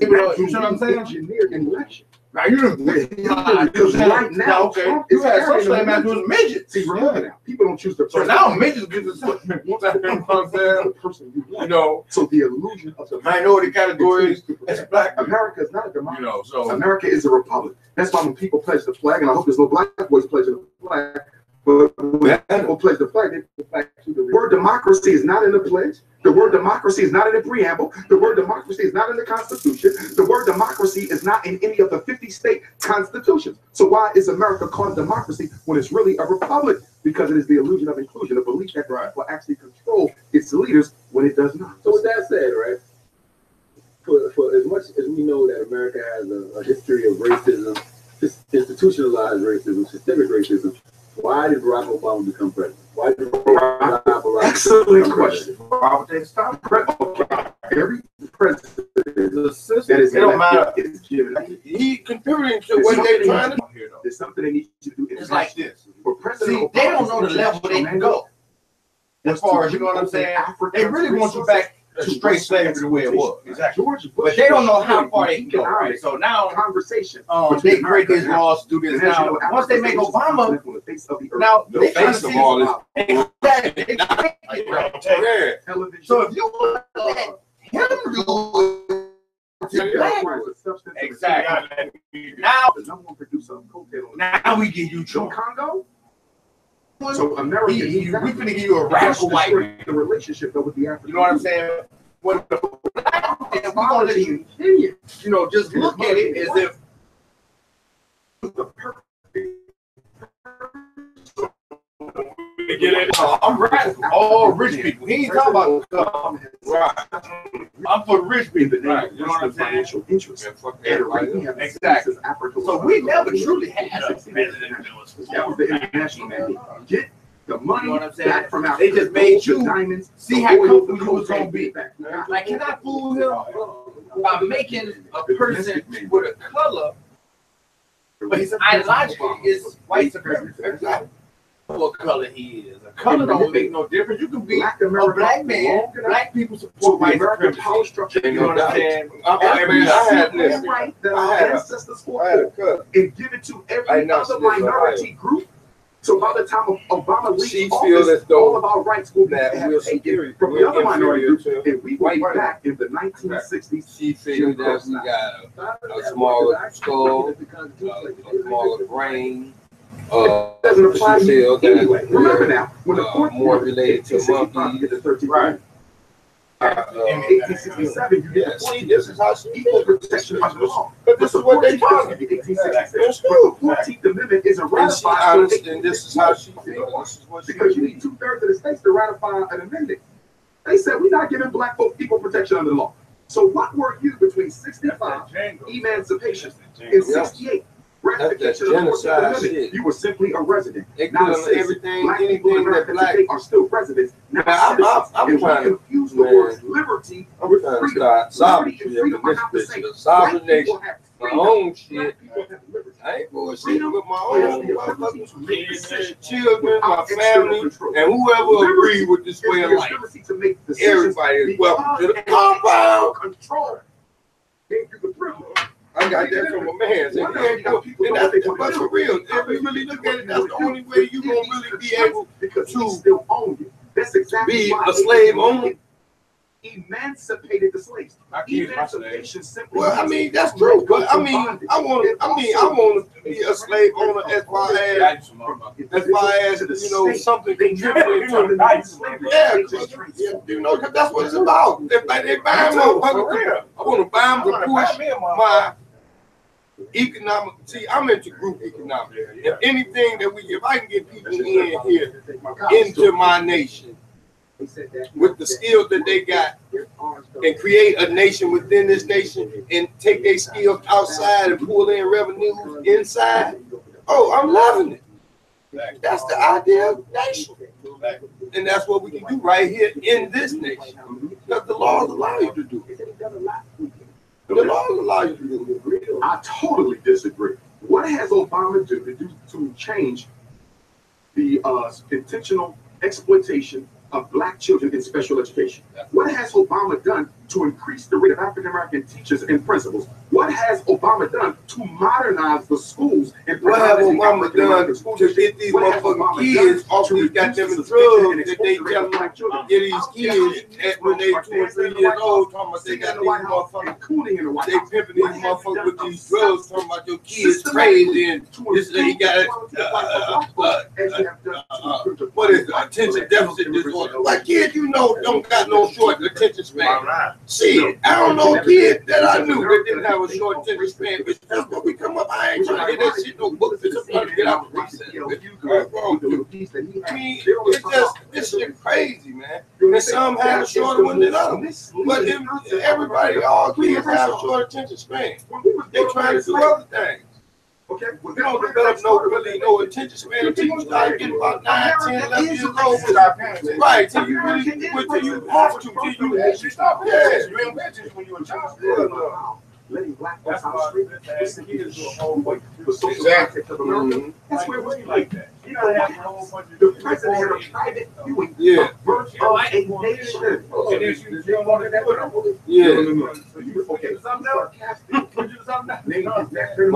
after the original birth of a nation. Yes. But you know, a lot of people, you know, we was at that turn the last 2 days ago at the college store. You know, a lot of people say that, you know, like they say that you know, historically black colleges are not. Exactly. And where did that argument come from, Iffy? The argument came from since you got a president in the White House. I wanted your opinion on what you felt about HBCU and WCU because you feel like it's not necessarily warranted that it should be open to everybody. Let me say this. As long as something is being done special to the black man and woman, something must be done specifically for the black man and woman to counteract. So, for example, earlier when you said the Obamacare and things like that, there are black folks who benefited from that, didn't you? But in order to help us, you have to do something specifically for us because our history is specific. We're the only people in this country who are not of white skin who cannot be deported, which is the central challenge of the black predicament. What did W.E.B. Du Bois say? He said the number one problem of the 21st century will be the color line. I'm going to take it a step further. The number one problem of the 21st century in America is what do we do with 40 million black folks who we do not want and cannot deport? This is why we are kept from realizing our true gifts and talents, because you cannot be sent back to Africa. Slavery psychologically destroys your connection to your mother continent. For example, Chinese can be sent back to China. Latinos can be sent back to Cuba, Puerto Rico, or points beyond. Okay, and East Indian can be sent back to India. Okay, ain't never been. Can be sent back to whatever. I got a homeboy had never been, bro. Got deported. He ain't no shit. He right. That's all. The psychological connection was destroyed. You understand? So what do you do with these people in Africa? Do with these people who you do not want and cannot deport? You must create a system of genocide from within. That's why mass incarceration will never change. That's why people keep saying they spend millions of dollars on prison. It costs less to send them to school. So why are you spending this money on jail instead of sending them to school? Because this ain't about money. This is about an America that is free from black people. Police extermination keeps that.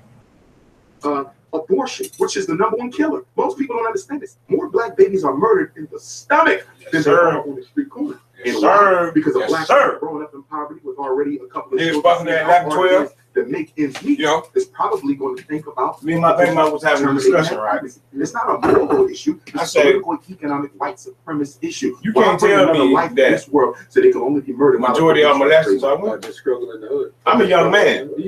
My brother's 18. Boy, they got out. I'm talking about practice on us how to get out.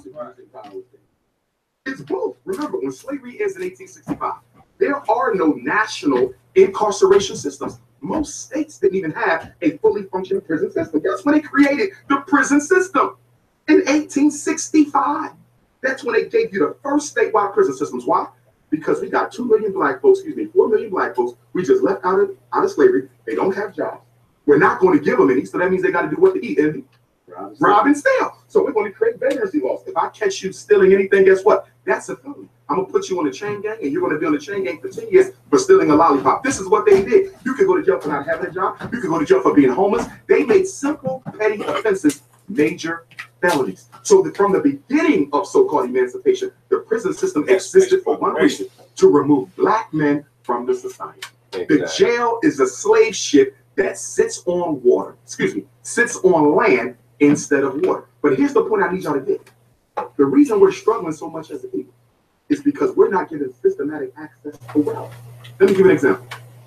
Chinese, Arab, East Indian, they come to America. They can walk into anything and get a loan. Not all of them, but many of them. In fact, some of them don't even have to get a loan from Wells Fargo, Chase Manhattan, or Bank of America. And I'm just using them to make the point. They show up in America with a long line of credit from their native country.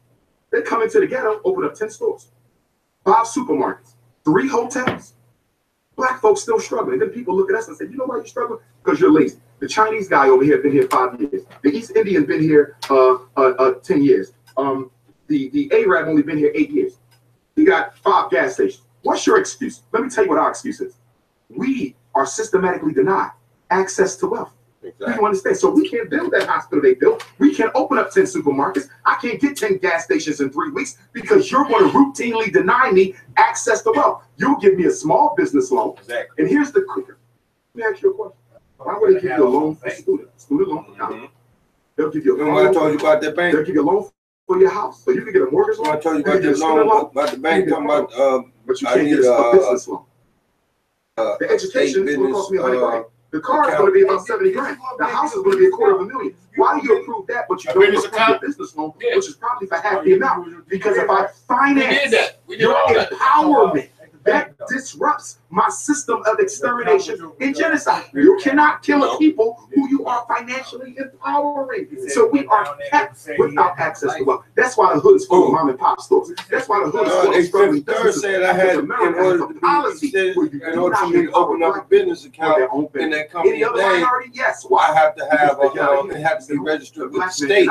And in order for it to be registered with the state, she gave me a card and all that shit. Then I called the number and I listened to them and shit. And they was talking about, you know, you had to pay. You're gonna be out another $140, something like that. I don't think it's gonna work. $49 for the registration fee and something else. But anyway, I don't think I ain't because we don't have I ain't go back to the business no more after that. He told me try another bank. That's what I'll probably do. Try another bank first and just get that DBA. I just want DBA account. They said the elders were walking on their bare feet at my bank.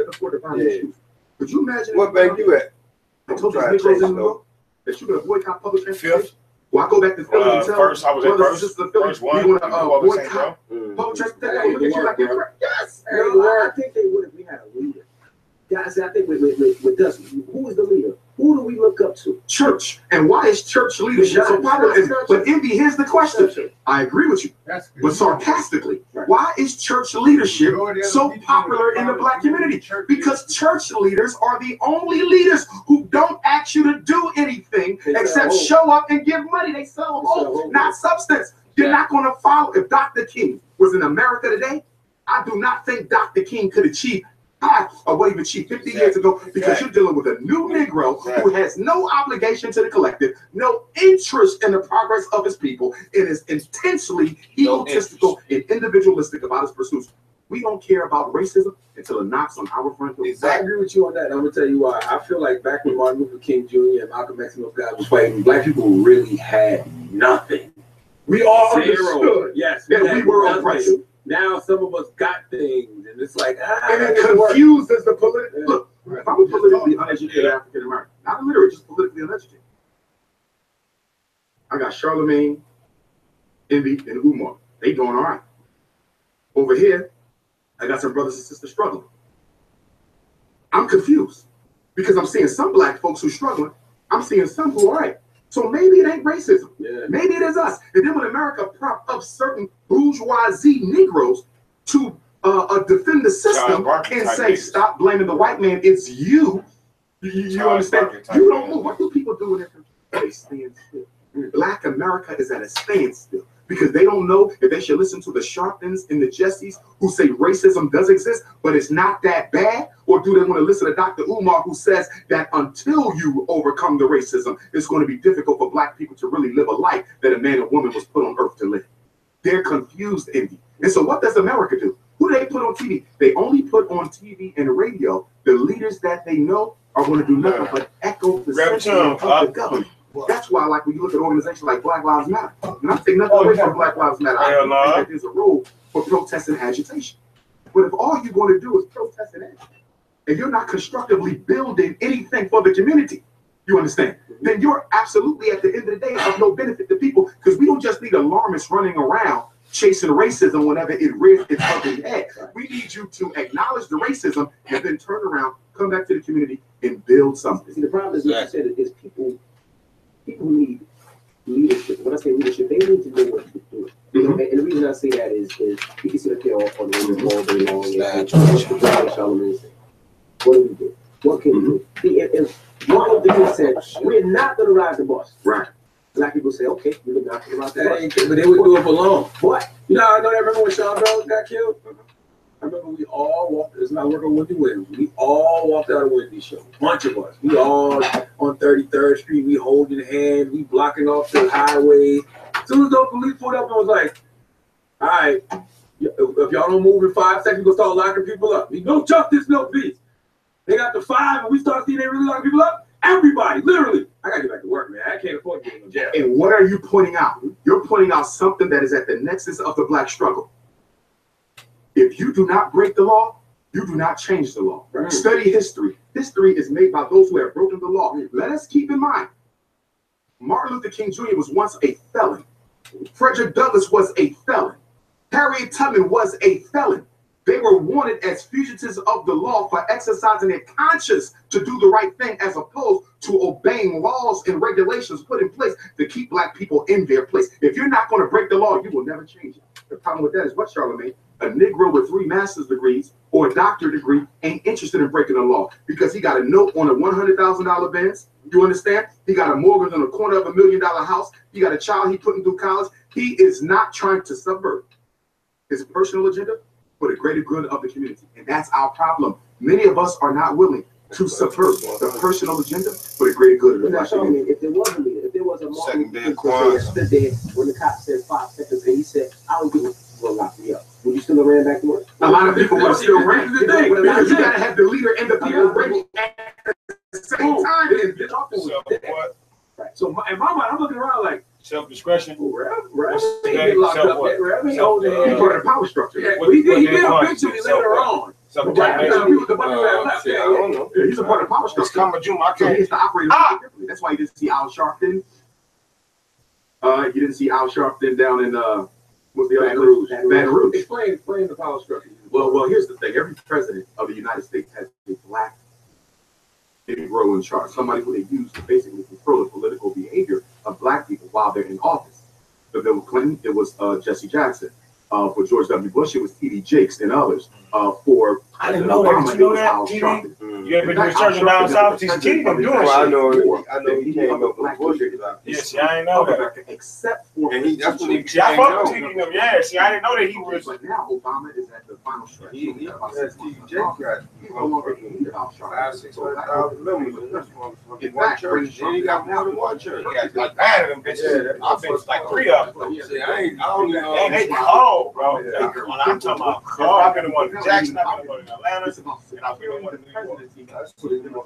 So Obama, and simply put, Obama more concerned with Hillary getting in that seat than he's concerned about black people staying alive. Now, let me say this real quick.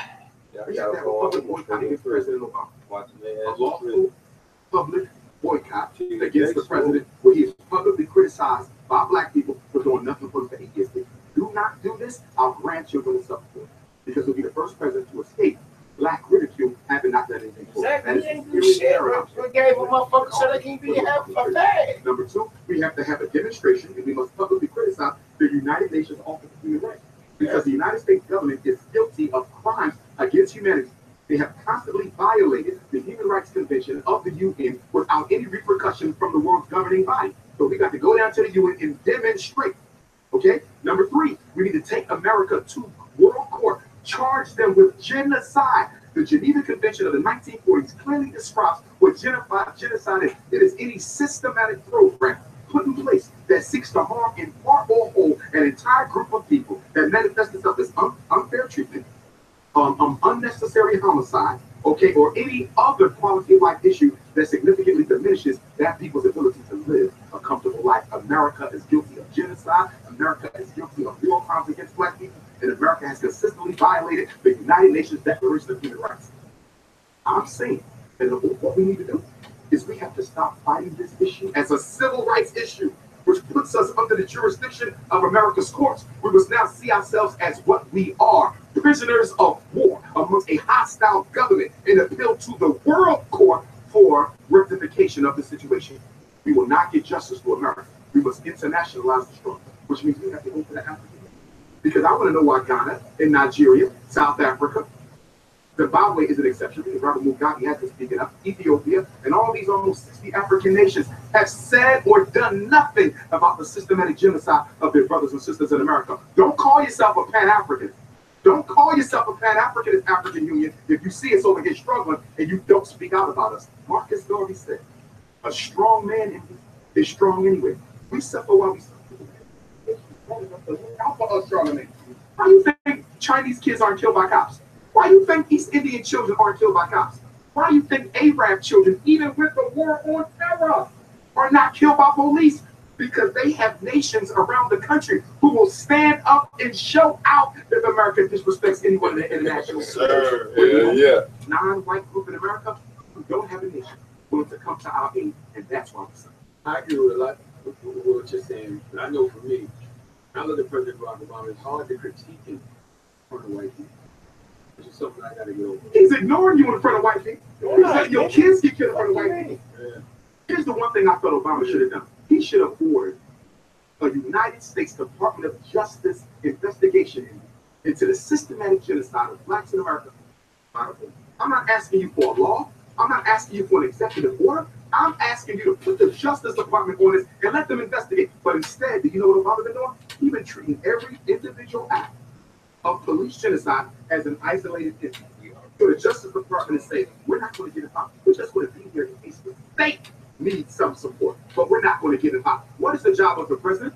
To ensure equal protection under law, to guarantee the 14th Amendment for black folks. He has not done that. Why hasn't Obama put the Justice Department on a systematic investigation of national police genocide? Oh no, he don't want to do that because he might look too black. And that's the last thing you want to look when you've been put in office by white people's money. Especially if you've acknowledged the fact that it is. He has done that.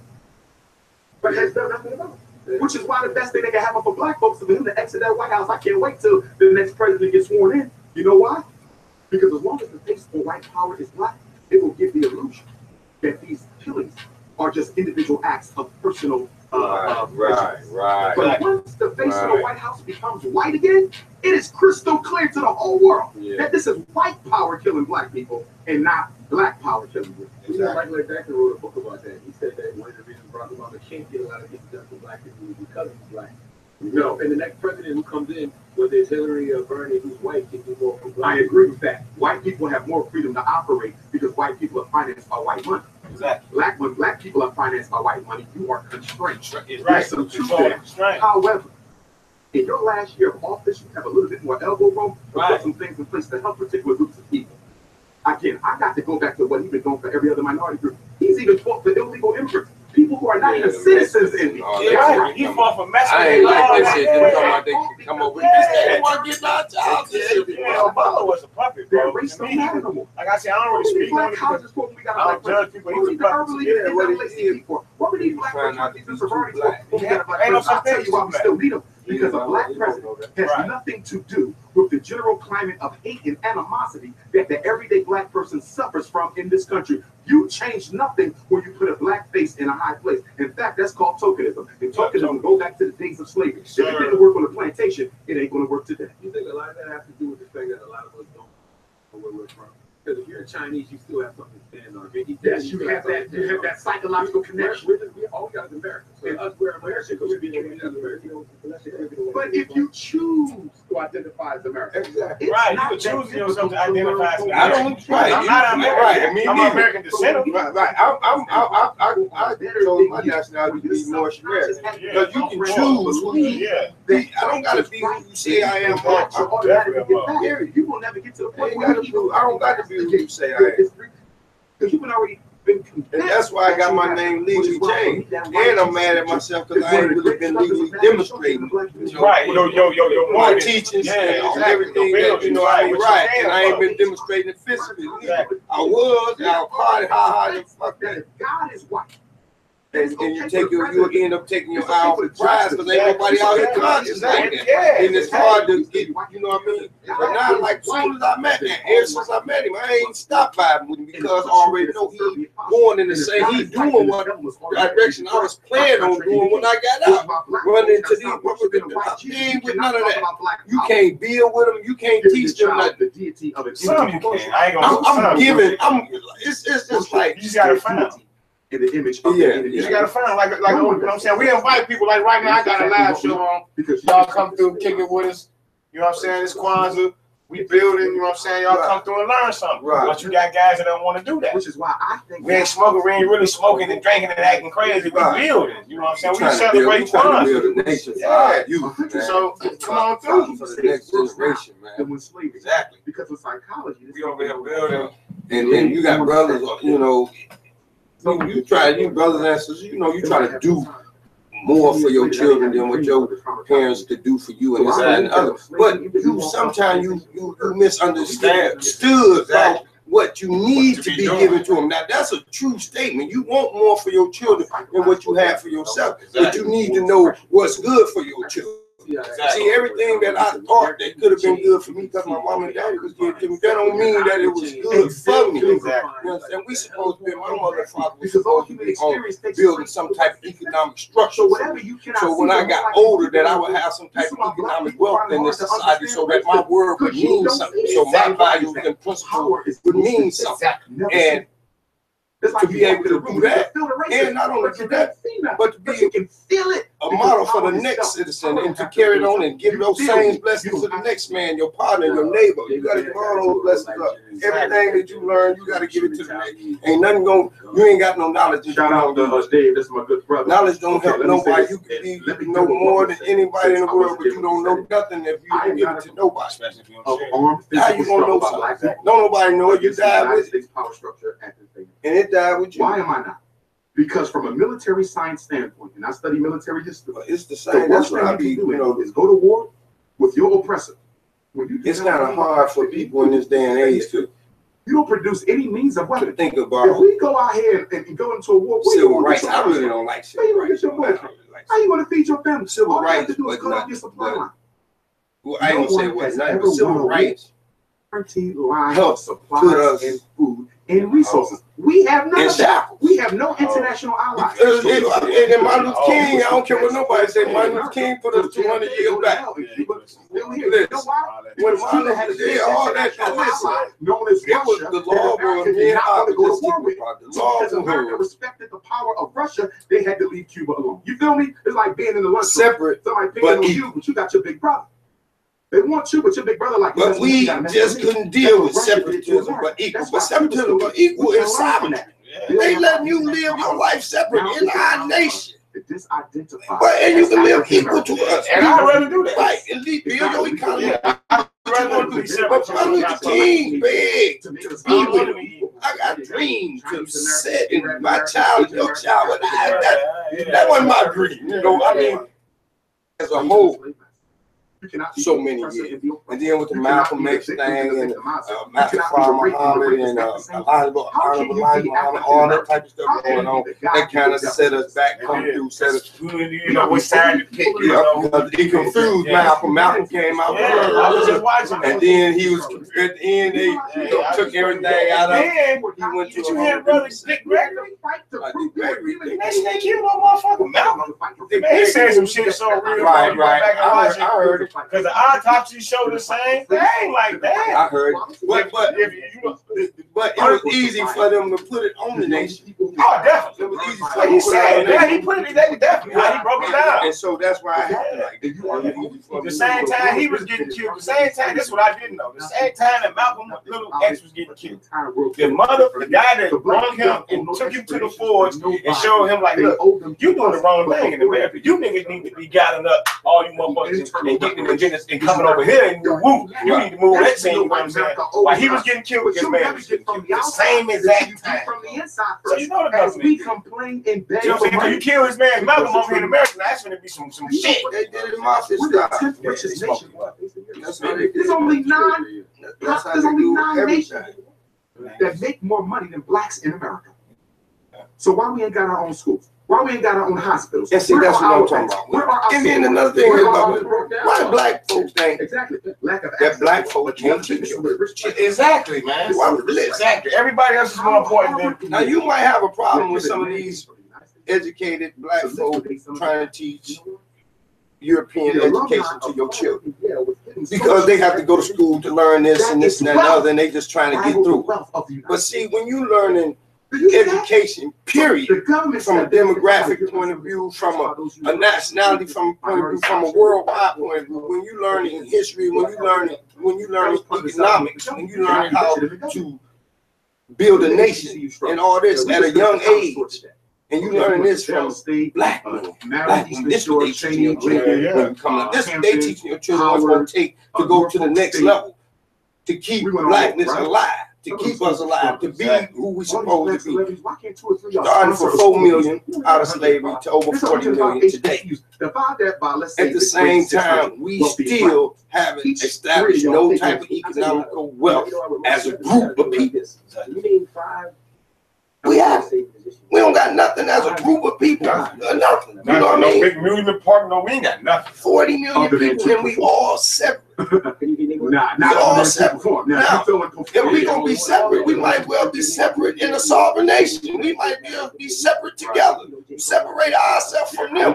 We all got along and separated from each other. Every other nation, every other nationality is acceptable to a black man and a black woman, except for black men. And get back. Now, how is that That's crazy? crazy. Every day except that what break You good for everybody but me. If you ever listen to sisters, you good for everybody with your own kind. I want a white man. I want a Puerto Rican. They make me think black people hate themselves. They do. They talk that. Exactly. That European, yeah, you're right. That European, you talk to hate yourself. Exactly. Everything black got something to do with death or something that's bad and everything. You know, the whole life. You know what I mean? So how is that 40%? We already have an HBCU in Kentucky. And to get our it is now predominantly white, Charlamagne. HBCU predominantly white. They had to open up its population to non-African Americans who are now in the majority because they needed the money. You know what, man? And I'm not going to discuss condemn more than anything, but they man. can step up. Nobody's going to criticize a black celebrity. Is that we're responsible for ourselves, and we won't even take the responsibility, but they don't do it. And the dignity to be a person, you know, a better person. Turning back on the black community. The only thing that black people want to do, have lost our collectivist spirit. They only show the negativity we do not that they express, that they can express. We do not identify with. You see what I'm saying? We identify with. They ain't showing religion. You know, when they on is more important Facebook to most of us than our own people. You ain't seeing the 5-on-5 youth club on Facebook doing anything, this and that and other, showing tricks, this and that. You seeing who finna fight? You seeing who finna do this? It's always some negativity that black folks put themselves in. And yeah, you put yourself in that light to the world, and that's crazy. It's crazy. Then you get this old buffoonery ass love and hip hop and all that shit. Yeah, that shit is. Oh my God! Now you got gay people with the gay everything, the partners and all this old bullshit. If you ever pay attention to one lady, she was. What's going on, brother?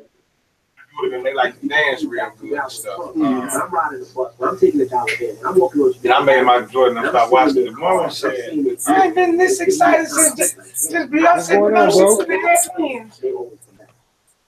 Instantly I got mad right there. Like, because Beyonce and Jay-Z is put on a pedestal to black people. Only because of money. You know what I'm saying? Right. So for her to say that, and me send my child down south to let her dance with you, what she getting out of you as conversation wise, you might be the best instructor dancer in the world.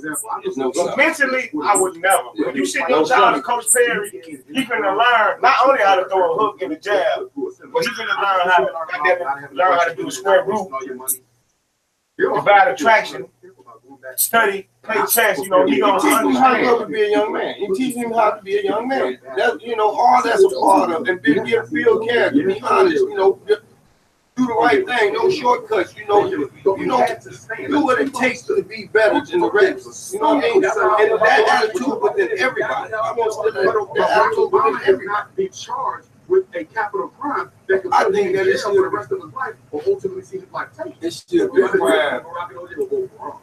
I agree with that, but OJ could have lost. We're gonna pull in Brother LA. And Brother LA, you with us? Black folks to be their leader. There's a big difference. Obama was Brother LA. OJ was just a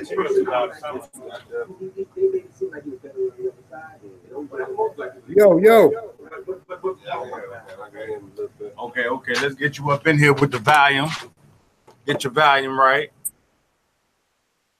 Welcome, Conrad. What's good? I see young Billy back there. What's good, bro? So we talking about today is the second day of Kwanzaa, self-determination. So what are you self-determined to do? The things that you willing to do if you don't got no help, is if everything against you, you determined by any means necessary to do. Okay, what is Kwanzaa? Is Kwanzaa some type of? Is Kwanzaa what? Some type of religious thing. No, sir. Kwanzaa is a cultural thing. Cultural thing, brother. So Kwanzaa, we celebrating harvest. We looking at all throughout the year. We men of plan. This is African proverb. So we men with a plan. So throughout the year, plans, and then we harvest this.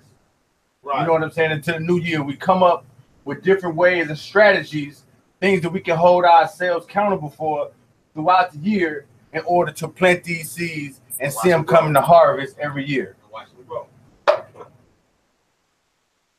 Okay. So that's the concept. Well, I just got done doing a show. I don't know if you caught it, but I just did a show about Dr. Umar and how all of the black people have been coming up to tear him down, but they seem to give a pass to everybody else that's actually fucking our culture up. Right.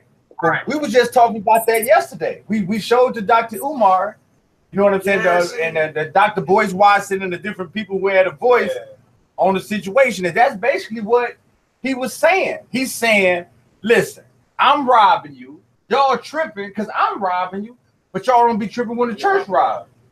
You know what I'm saying? Y'all don't be on their head when they, I'm your landlord and, I'll come for the rent. You know what I'm saying? But you tripping on me, but when the white man come for his rent, y'all ain't tripping on him. So y'all trying to indict me for doing to y'all what the white man, you know what I'm saying, been doing for years. Well, see, I look at it differently. I don't think about it, Dr. Umar has been in all kind of movies. He's an actual celebrity. I don't think that Dr. Umar would get up here and tell a worldwide lie like that. But I do believe that he probably spent some of the money. But if he was spending the money to continue what he was trying to do, that money is still for the school if he's still using that money and trying to get the school done. Right. But see, he ain't spent a dime. That's been proven. So I think it's more about. It's kind of like you just said two things. The first thing you said that he wouldn't come on Just Lie. Now he said he was celibate, and then he come to find out. You know what I'm saying? He exactly. So he will lie. You know what I'm saying? And okay. Hold up. We couldn't even have this conversation.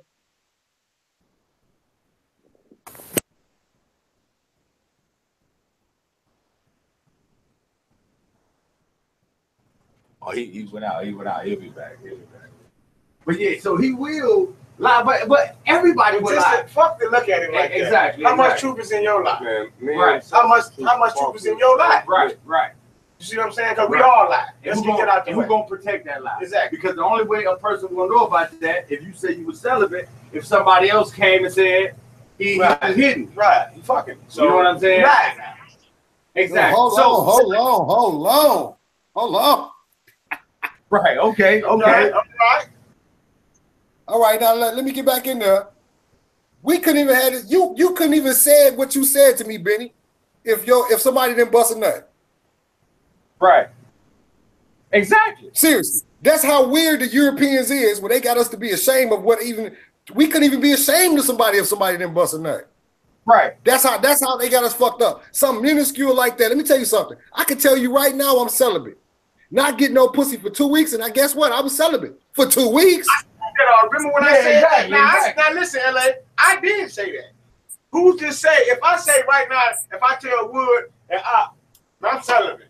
My celibate can only last until I get home, goddamn it, 30 minutes, smoke me a blunt, and get to the bedroom. Exactly. So this is my point. I want to make this point. I'm gonna make this point right, because this is what I'm trying to say, brother. And I'm not trying to be confrontational or nothing. I just want to put this out there.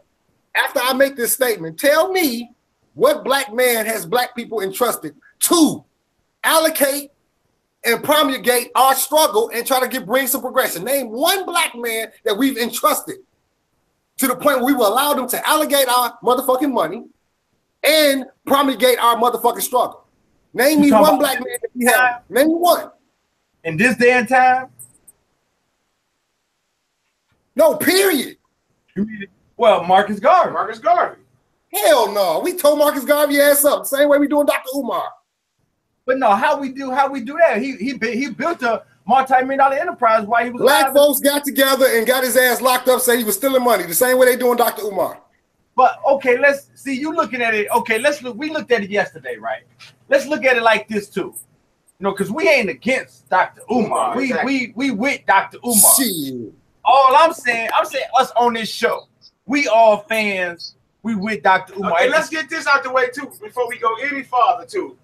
I ain't gonna speak for but I'm gonna speak for you. Now, Dr. Umar, we all built with defaults. We know that. Right. Bottom fucking line. Now, I'm Coach Perry. You got Coach. Let's say Coach Dylan Barnes. Right. Ain't no way with Coach Perry, us doing our thing. Ain't no way I'm finna get on here and tell Dylan Barnes, we both activists. People look up to us and they love us in Bernard. Bitch, get your motherfucking team, hoe ass nigga. Meet me up at the gym, motherfucker. Fuck you, bitch. I'm the impediment. See all that. You can say what you want to say. Right. But once you do that, then now you got room for fault in the area and point fingers, because at the end of the day, Dr. Umar, I don't give a hell on God's blue earth what nobody say. He wasn't supposed to react like that. Right. He don't supposed to call that brother out. Exactly. Even if you did get slandered, even whatever you did, wasn't no truth in your lie because you told a lie. But where's the truth lie? Right. You said you were celibate. Now, now here go the celibate part. Now here go the part. Now we got to put standards on it because you can't. We talking about Wood now. Wood comes up to the job and tells us, goddamn, he's doing this, he's doing that, he's doing that, he's doing that, and he walking like that. Now all of a sudden, the first time Wood get mad at anybody, he this and he that. He emotionally attached to something that he shouldn't have to be attached to when you got a group of people following you. Right. So yeah, I'm with Dr. Umar. But in certain shit that he do, I'm not trying to hear that. Right. You got to hold people accountable. Even though they actions. So you don't want to hold my them man, yeah, I'm still exactly for your actions, bro. It ain't that I'm against you, but I do think like, okay, if you talking about just all the levels, because I look at it like this too. This stuff coming out because Dr. Umar put it out. Exactly. So we don't know nothing about no trial except the fact that he said this is what it's gonna be. You know what I'm saying? So, and when people start putting out like the little things because you public, so you putting this out there. Like how you used to do the other brother. What was the brother name you used to do like that? LA. Yo, what you say? Whoa, what you say now? What was the brother you used to be doing like that? You used to be showing his hypocrisies based on the things that he's saying. You talking about Tommy? Oh, yeah, like exactly. So you got like Tommy doing what he's doing, but he did 100 shows. Out of 100 shows, he didn't have opinions. You know what I'm saying? That you can go back to and say, bro, you said this. Yeah. You know what I'm saying? So when you're talking about a celebrity, he a celebrity. Yeah, he a celebrity. He just not an intellectual. He a celebrity. He recording his content. He publishing his content to the world. Now the people can research him. You know what I'm saying? We researching your words, what you saying. Like you said, you got followers.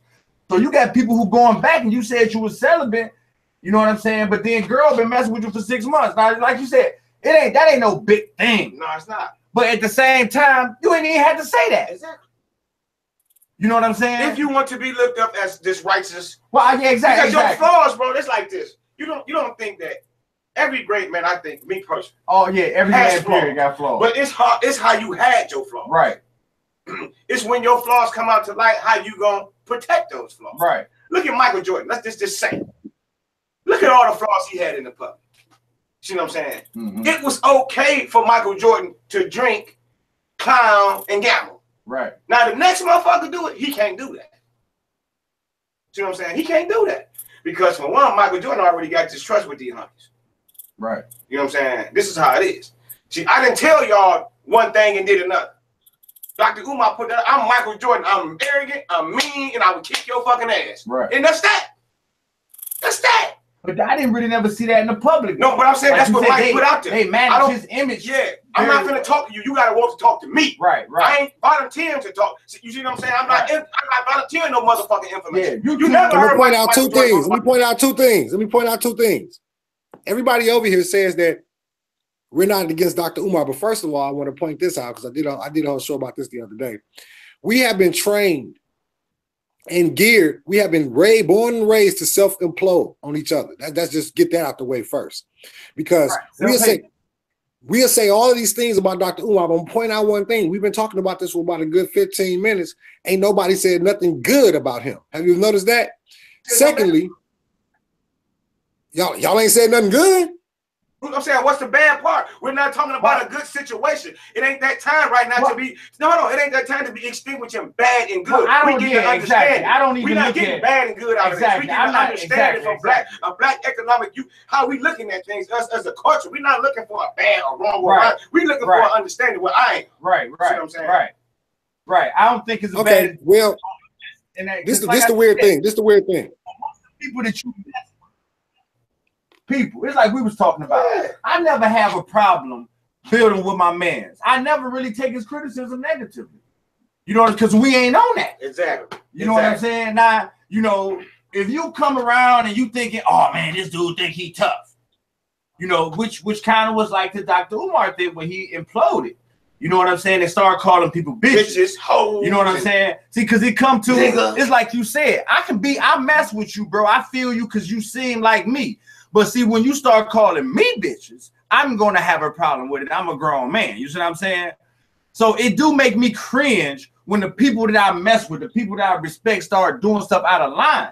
You know what I'm saying? Because, you know, I just, you know, it ain't, you know, it's good to see a weakness because when I see pit bulls biting, I know how to play you. You know what I'm saying? I know how to come at that situation. So I ain't tripping. I ain't afraid of it. I still fuck with you. But once you show me that you were really like flip on me.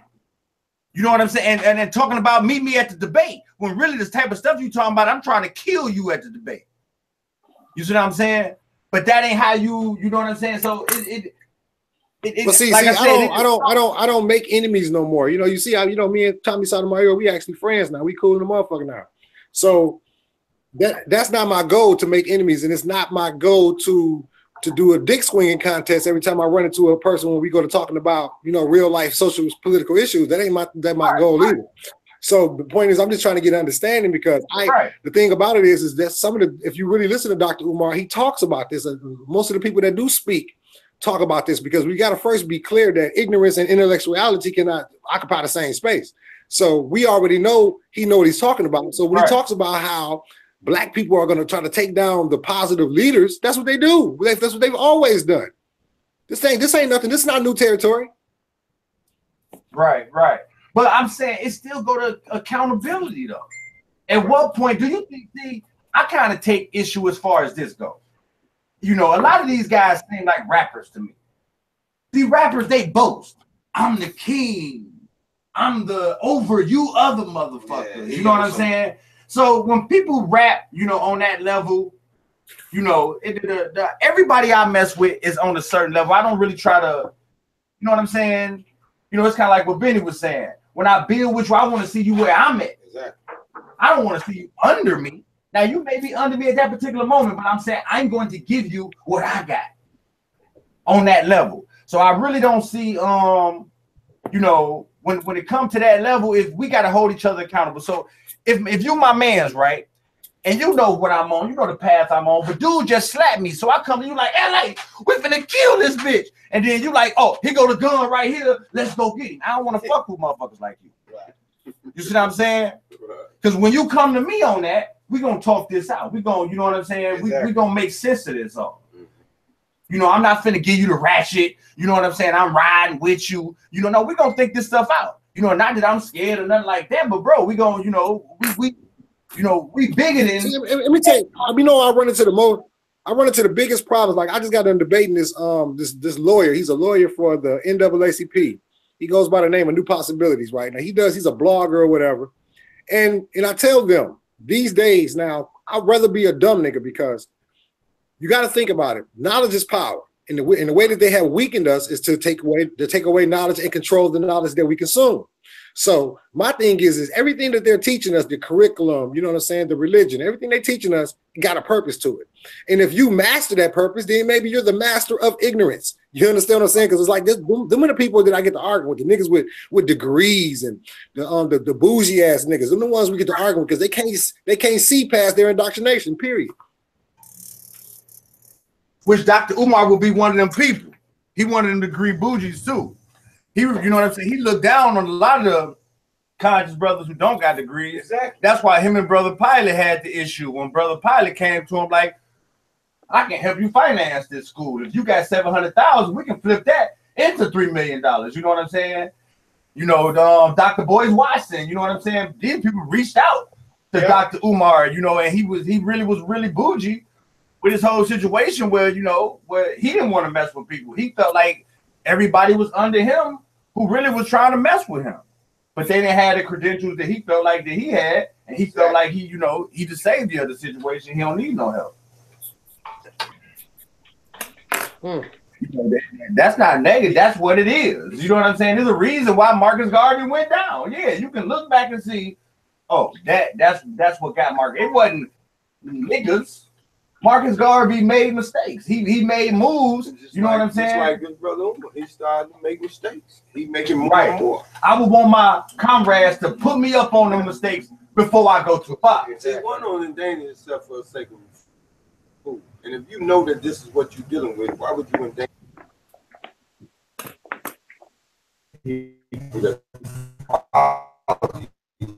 Right, because everybody look. Exactly. And it's everything to the average man. Right. You know what I mean? Right. They ain't trying to hear nothing about them because they ain't conscious. So what they see is what they go off. We don't care about the 100,000 people that's conscious. We talking about the 100 million that's not. It's not. Exactly. Exactly. So that's why that's what he fall down at. That's what he got when he do stuff.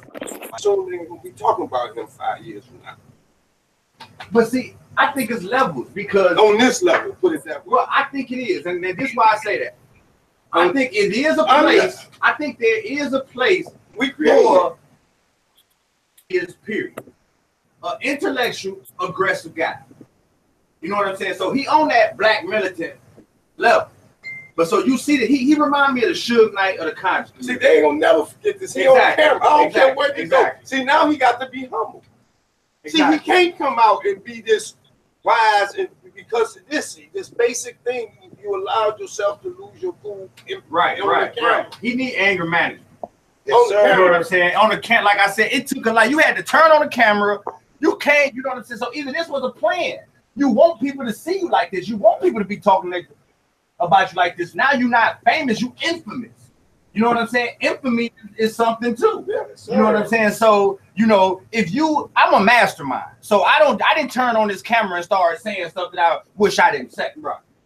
You know what I'm saying? Exactly. When I get on here and, you know, if it's an ounce blown up in here, we got cards up in here. I ain't worried about it. You know what I'm saying? So you may be like, oh man, they doing that on there. They doing that. Like you said, this is for a certain audience. This is the ones who got blunts on their tables too. And they talking and building on this level. But for the ones who don't got the blunts and they building on this level, they might be like, oh, they could have saved them blunts. You know what I'm saying? Exactly. You know, so you always gonna have something to critique about another man. I use Windex, you use straight vinegar. You know what I'm saying? But the thing, But the thing is, if you really, he is a man, and he you know, he fouled up. Right. I understand that he's very arrogant, and you know, he's a self-centered person as well. Even though he's delivering what he's delivering, he's self-centered. He's a selfish person and all this. Most people like that are. Right. And what most people with that level of vision are self-centered. And what he did, he slipped up. He put out some information that he shouldn't have put out, thinking that nobody was going, but it was just that. And it was caught up. And instead of him humbling himself and dealing with it in a different manner, he lashed out because of his own irresponsibility. He did that. We know it, man. If you did it, you messed up. You know you've been fucking. So what? Don't nobody really care. So why did you even say that? Exactly. You said it with the arrogancy, like you could put it out there. And then even if you realized that it was in there, you still had the arrogancy to believe that nobody would look at it. Right. But see, after that was that's just real. And then when they did look at it, why would you get upset? Because look, that was a little thing. That's when you humble yourself. That's when you humble yourself. Laughed it off because you human. Yeah, he didn't. He didn't laugh it off, right? And deal with the next step. Benny didn't laugh it off. Or He started to see. Okay, you got to look at it. This guy is the educated guy you're talking about. but he got a street appeal to him. Now, once he got with Sinetta TV and all them street conscious, them penitentiary knowledge brothers. You know what I'm saying? Exactly. So he coming from the educational, like W.E.B. Du Bois. And they hit me because you still jumping through hoops somewhere. Right. And when we see you jumping through them hoops, we gonna come at you. So now because we looking for truth. Right. So now he ended up kind of beefing with that. Right. You know, he was in the Hidden Color series. Exactly. You know what I'm saying? You know, talking about the you know, everybody black, all that kind of stuff. You know what I'm saying? So he really got real popular off of that too. Exactly. You know, so now at this point, like I said, a lot of the conscious brothers, it's like Dr. Boyce Watson was saying. He was like, he liked the conscious community because them the kind of people who looking to jump on something. Exactly. You know what I'm saying? He's saying the educated people, they more or less likely to jump on the bandwagon. Exactly. But a conscious brother, even though you don't got that education, a person who educates, you got the mind to educate yourself. You know wrong from right. You know how to be able to decipher. You know how to be able to construct sentences and paragraphs and know how to comprehend. Exactly. That's it.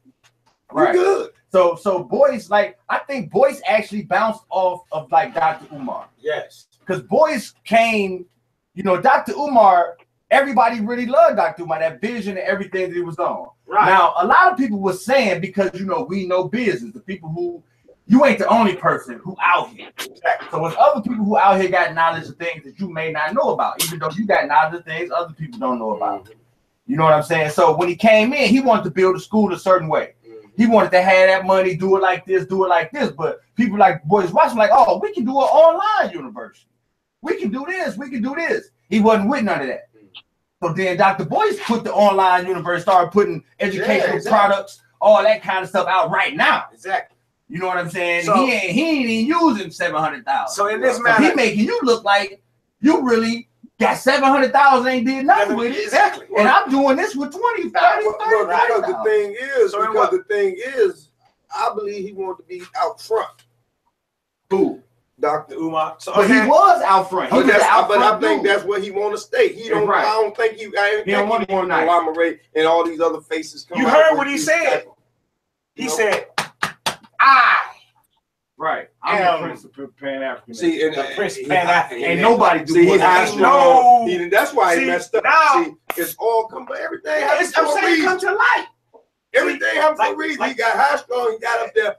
It's popping at you. Now you're gonna have to humble yourself because you lost a lot of respect.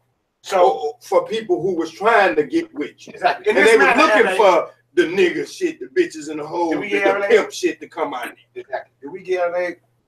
Because he said he was having something about Dr. Umar. Yeah. Did we even give him time to even explain what was, because we went off into a whole nother. LA. Yo.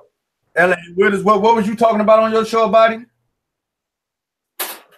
I was talking about, it was a whole bunch of people coming out and attacking him, man. You know what I'm saying? It's like, and I'm just saying that we don't, niggas was defending Lil Wayne and Baby kissing harder than they defend Dr. Umar. Right.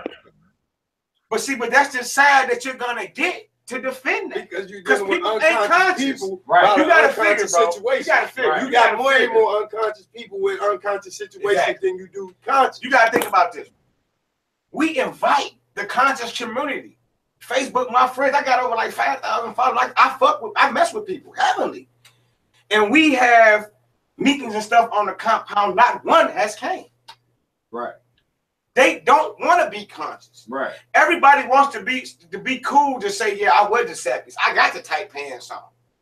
They don't want to be conscious. Right. So when you get the conscious brother like me, I'm a conscious brother. Yeah, y'all conscious brothers. So in a manner, when Dr. Umar, somebody that I look up to, this is somebody that I won't even let you slander in front of me. Right. Now, when this guy get on TV and he get to hitting his chest and doing nigga shit and talking that bullshit, you're just as worse as the people that you're talking about because you're a hypocrite.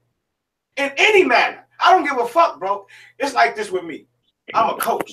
He lost his cool, Benny. He lost his cool, Benny. We all lose our cool sometimes, Benny.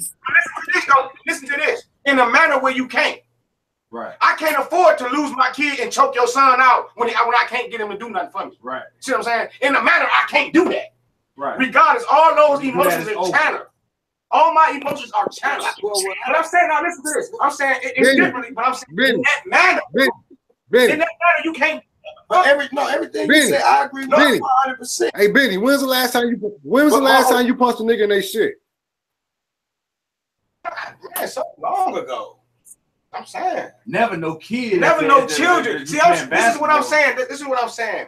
My job consists of. Benny, when's the last time you was about to get into a fight? When did you lost your cool? What do you mean by about to?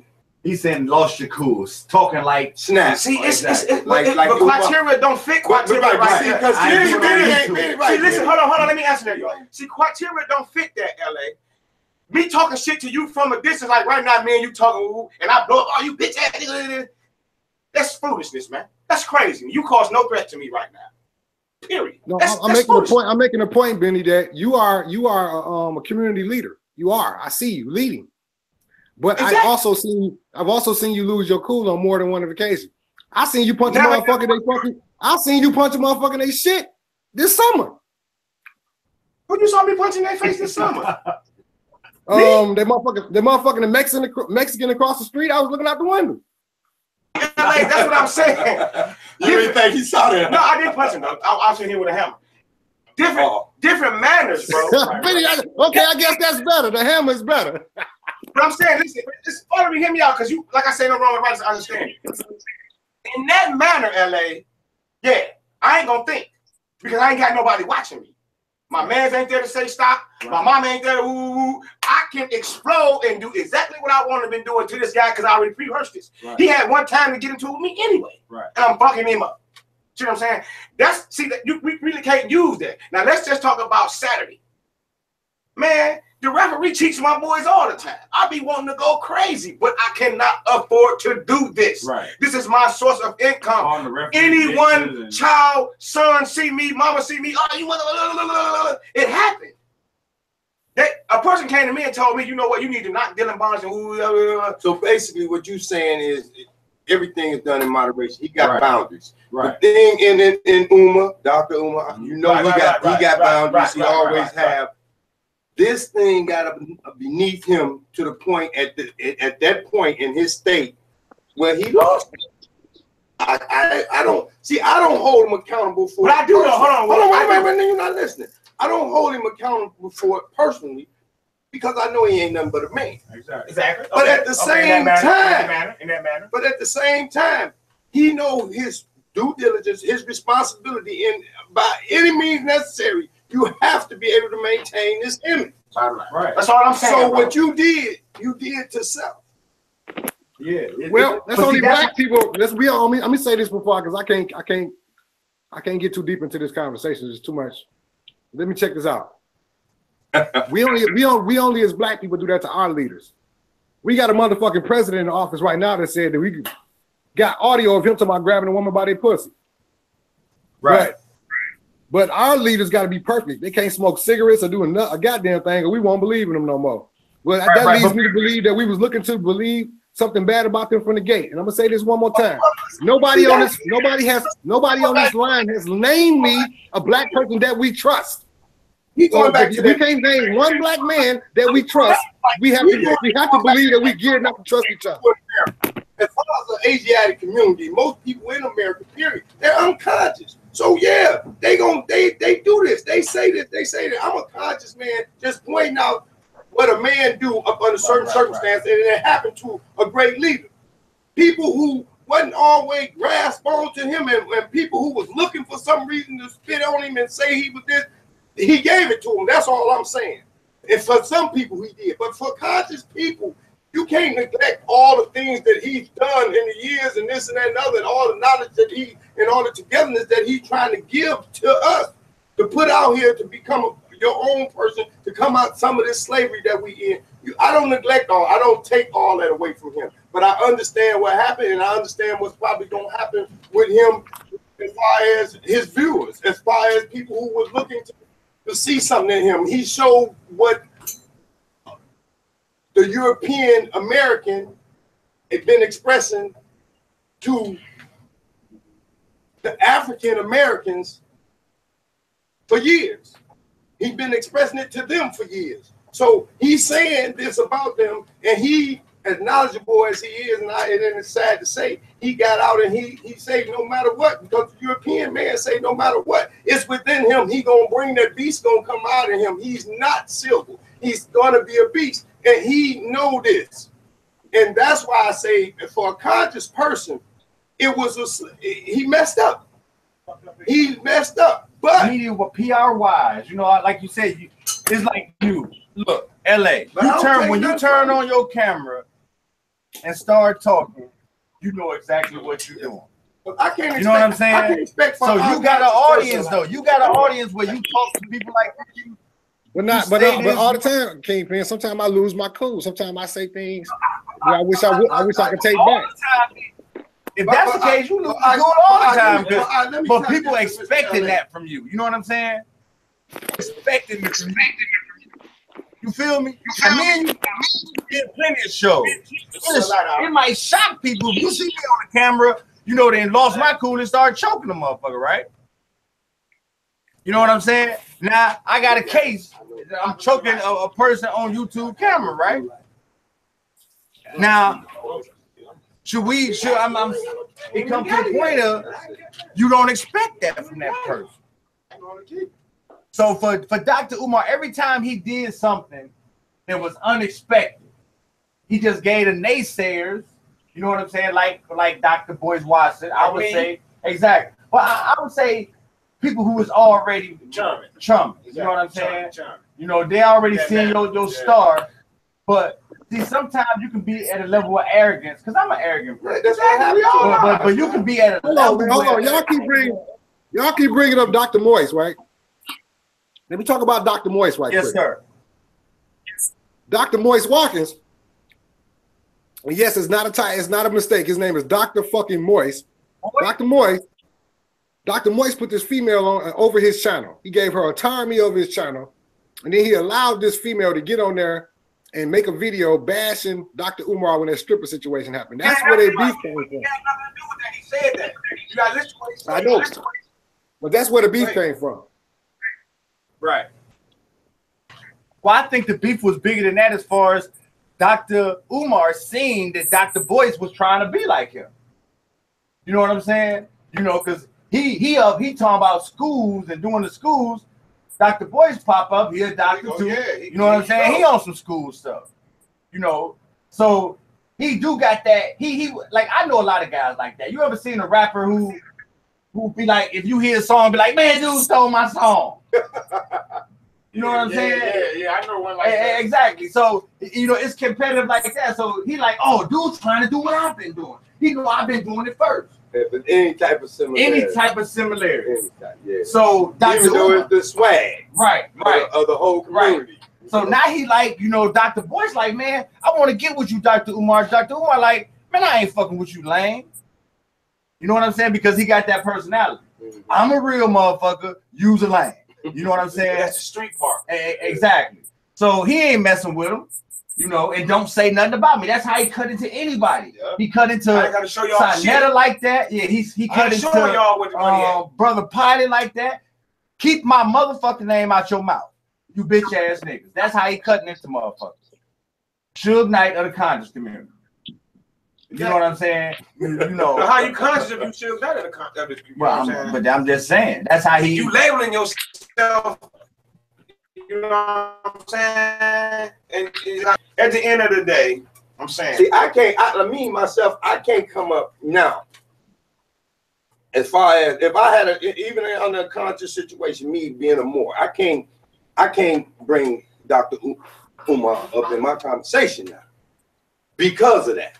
I can't bring him up in my, you know what I mean, because it's too much to be trying to explain another man's actions when we know we all men. Right. So, but I don't think you have to. Well, it's like the Dr. Malachi York thing. That's why we don't really talk about. It's people who talk about all the bad, the media stuff, all the negative, whatever you want to say about not all the positive, progressive stuff that we talk about Dr. Malachi York all the time. Well, okay, you know what? I take that back. So we ain't even got to talk about that because there's so much positive but it's there. He's done, and that's what's going. And see, this the whole. He ain't thing. done nowhere as near as a person like Dr. Malachi York. And see, this so really, that's what I'm saying. You gotta look at Dr. Umar. A lot of things, these people ain't really done a lot. Right.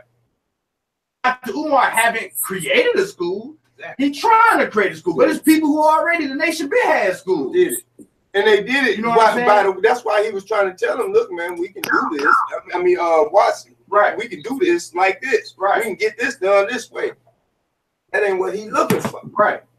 He want to be the famous now. If he said it. Right. He said it. He bought. But see, that's what got him. I believe. I'm saying he said I it. believe he told me that right there is gonna quiet. It's gonna hush in his voice. It's gonna quiet his voice. Like I say, he still got 100,000 conscious brothers that's into him, but he lost 100 million that he could have had. Right. You see what I'm saying? Yeah, that's what hurts. Just like when we was talking about Brother Martin Luther King Jr. See, you know what? I gotta say this, Kingpin. I gotta say this. You know what? I'm being disingenuous, even involving myself in this conversation, because I'm not pro-black no more. I don't believe that black people want a conscious movement. I don't think black people want unity or to do anything tangible for the black community. I no longer believe in that. You understand what I'm saying? I honestly believe we're gonna self-implode and destroy each other. I don't. Ain't got unity. Black men are still listening to gangster rap music that talks about killing each other, pimping out our women. We won't even admit that that's bad. We won't even admit that that's bad. Right. I'm saying it's reality. I don't look at good and bad personally. You know what I'm saying? Only reason is black power because I'm black. If I was white, I'd be a white supremacist. Exactly. I don't. You know what I'm saying? I don't knock no people for loving themselves and wanting to build themselves and build themselves. Me personally, and with my people, it don't even matter what they want. I know what's best for them as a nation, as a people. I know that if you're unconscious, you don't know. That's why I'm here. That's why I'm doing what I'm doing, because you ain't ready for it. That's why I do it to keep it going. I don't care if I don't own nothing but a one lot in an old broke down house and do for myself. I'm good. I'm gonna teach somebody to be able to do for themselves without involving the government as least as possible in their business. If it's about sovereignty, then let's come with a sovereign nation. I'm all for it, because there's no other nation that need it more than us. We don't have nothing. We put our government in our business so much. We might. It's just we once, and then we still we get upset.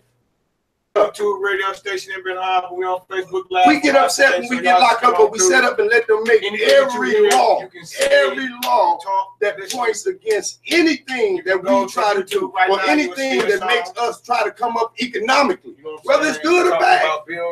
Anything, small businesses, when they come up with the small businesses, we couldn't get no small business. Now we can get small business because they're giving out millions and millions of dollars to people of the middle class now getting large business. So small business ain't nothing for a black person now. But all I'm saying is we got the government. The government is issuing out, and we going to them for everything. We ask them for everything. I want a government with inside this government. Right. I want our own nation. I want you to be able to come to me. As a matter of fact, so that way you can be protected by my laws and their laws. Right. Because by being a sovereign in this nation, you're protected by their constitution and their laws. And you're allowed to build a constitution and laws inside your nation. Than that, you protect it, and then you become somebody that they want to talk to at the table. We everywhere. We ain't got nobody that we can just sit at the table and talk to, because them boys over in New York and then them boys over in Philly, everywhere, them boys in Washington, they states, they communities, and they don't talk for all the black whole people. They people, the whole nation. That they only use that when they need money. I'm talking about being a sovereign nation. I don't see none of these educated people when they know this is where it's at. How come we don't become a sovereign nation? Well, how come we got money? We got resources. Well, we got entertainers. We got studios within our own family. Exactly. We got to start with this self.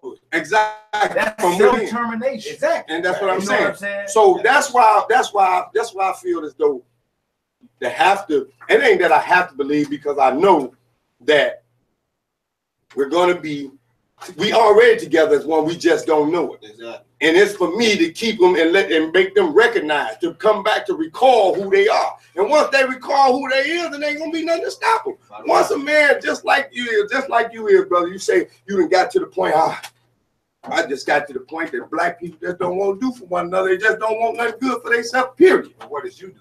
No, I ain't gonna say that because this is what I believe. Him per se. I'm saying me. This is what I believe in every day. You got to leave that example though. You can't. Every day you wake up.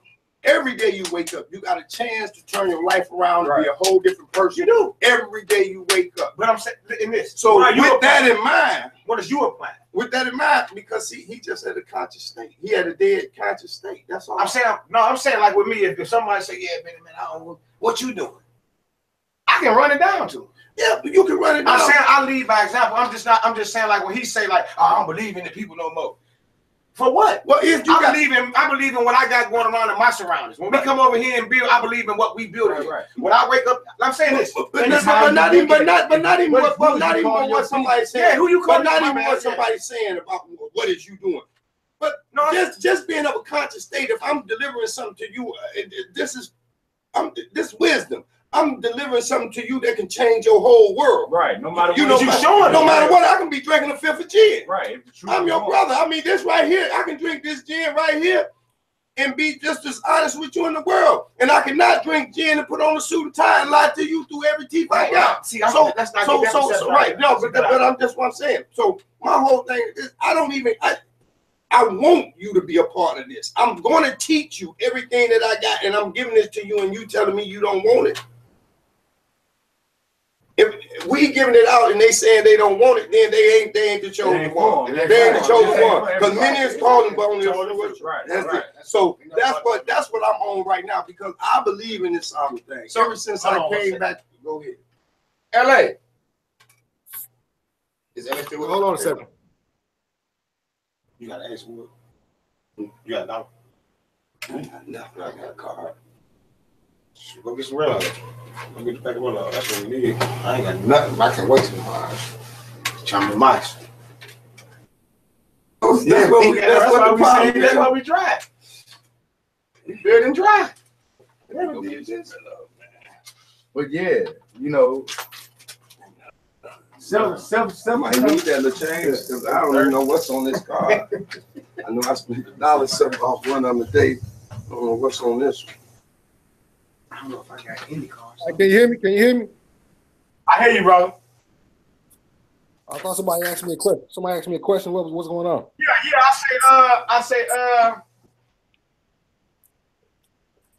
I was asking you when you said you don't got faith in any more black activists or anything in that manner. Why is that? I see what it is, bro. I mean, I know all the speakers. I know I know all of the people. I'm on a first name basis with Tyree Nasheed, so I've seen it all. I know what's going on. Nobody's really on it. Nobody really wants to do anything, man.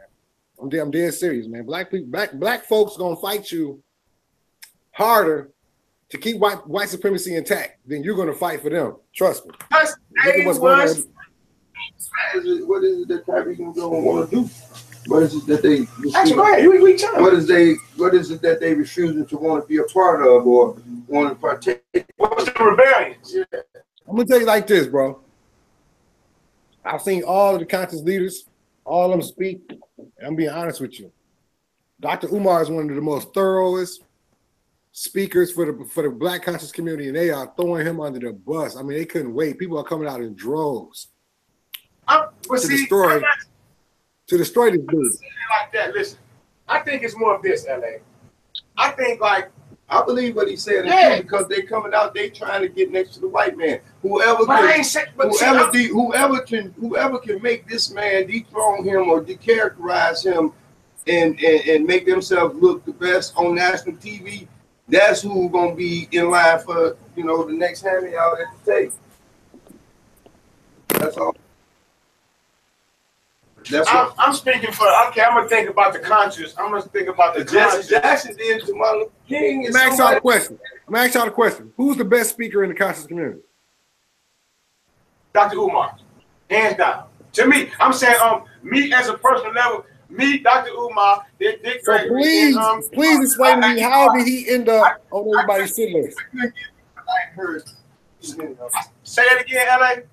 How did he end up on all black people's shit list?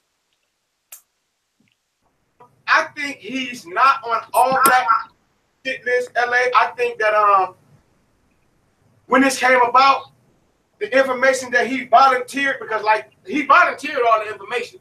So, you know, it's like he murdered himself in the standpoint where, like I say, you had your defaults as far as when you is in the public eye. It's things they said about Malcolm X and Martin Luther King, but we only heard about these vicious rumors after they was dead that Martin Luther King had an outside wife. Now, I asked my grandmama that. You know what I'm saying? What's going to shock you is kind of funny that my grandmama and Loretta Scott King is first cousin. She don't even know any part of the history about nothing. And to be coming from a family where my family is related to probably one of the greatest men in the world, and we really don't know nothing, that tells you a lot right there. So, like I say, you not believing in somebody, yeah, I feel you on that, LA. I promise you I do, bro, because there be times that I be wanting to just give up on my city. The other day I was ready to take Coach Perry right down to Pittsburgh because I got stuff going on down there. But at the end of the day, I ain't giving up or quitting or not believing because I believe in self. You know, see what I'm saying? So in the conscious, I think the conscious people is throwing him under the bus because, yeah, you're right. I think someone want his position. But I also think that Dr. Umar is volunteering too much information and being emotions right now, and he letting this social gangster shit, rap shit get the best of him. You know what I'm saying, LA? Because I think that, because I love Dr. Umar. I promise you I do. But yesterday, I'm not with that, and I'm an anger type dude because I had a little man complex all my life. So I was given a attitude. You see what I'm saying? You know, I'm a product of my environment, so I have to adapt to it. So having a little man complex, it kind of got me in the position where I am now, and it made me a better man too. Now, as far as like I say, Dr. Umar, my man, I flew with him heavily. But as a conscious person, some of his moves, I don't think he should, you know what I'm saying, be busting guys like that.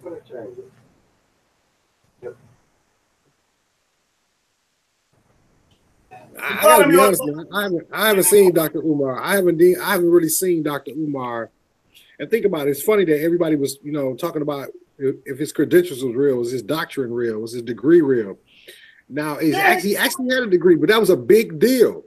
And even that, this is what I'm saying. When they find out that he had a doctrine, did anybody make a video recanting their statements? No, they didn't. When they find out that he didn't spend none of the money, is anybody going to make videos apologizing? No, they won't. No, they won't. No, they won't. One thing they care about is how he lashed out. That's all they're gonna try to do. They're gonna hold him to that. All the educated and so-called black leaders against him, that's what they're gonna do. They're gonna hold him accountable for that. He know it. I don't know what state he was in. I don't know if he was popping mollies or what, but he tripped that day. Yeah, and I don't, like you say, I know you're a man. Anybody could do it. I could do it. Anybody could do it. And even though you prepare yourself every day, you know, it's just one of them days. Sir. This should be enough.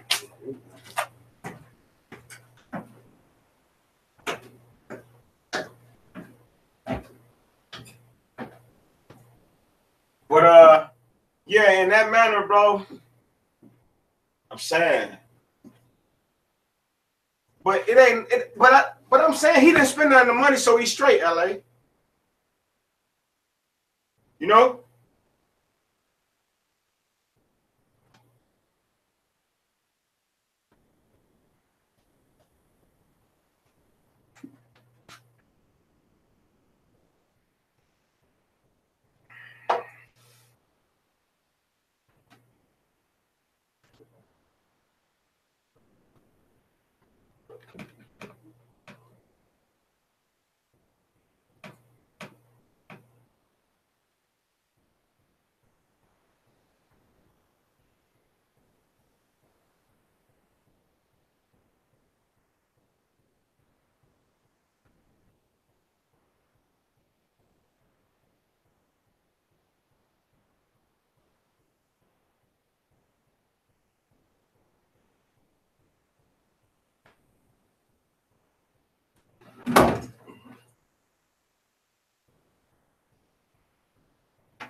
What happened? Huh? What happened? Nothing. Where LA gone? LA gone? I don't know. I think he is. Yeah, he gone.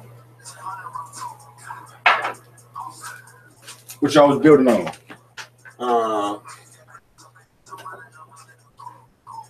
You know him. He more radical, holler himself. So you know what I'm saying. Right. He on that. He was still talking about Yeah, he was on that.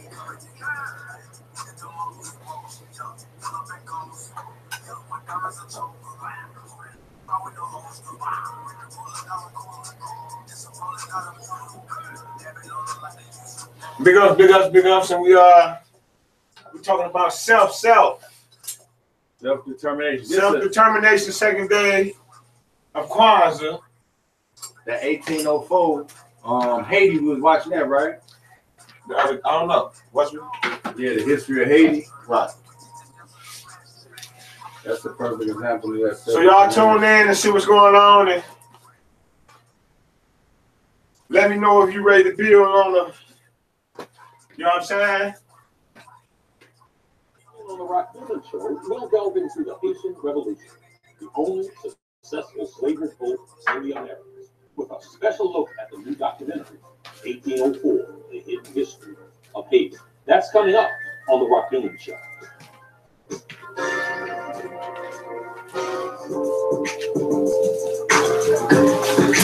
It's that Rock Newman.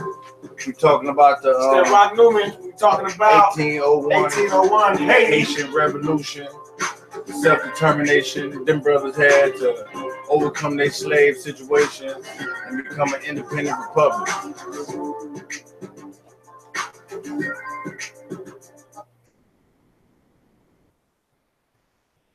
Self-determination.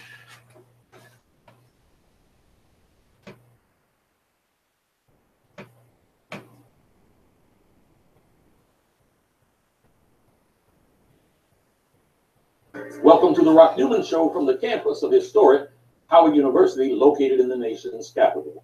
I'm Rock Newman, and it is my desire to inspire you with personal stories of extraordinary achievement. The importance and impact of the Haitian Revolution is woefully underestimated and much ignored.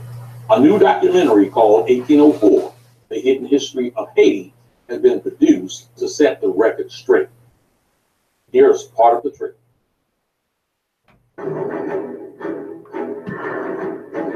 There's nothing that happens after the Haitian Revolution in our fight for freedom across the Caribbean and North South America that wasn't influenced by the Haitian Revolution. The African people on the island fought all the largest armies of the world at the time. And won. Whoa. Wow, they wait though to jump off them boats on them. Right. Stealing our kids and shit. Fuck around with y'all. He was gunpowder right here. What's wrong with the joint? Nah, I need to get it.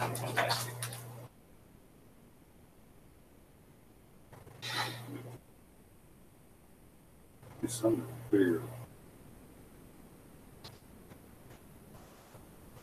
They got the movie about him or watch the movie?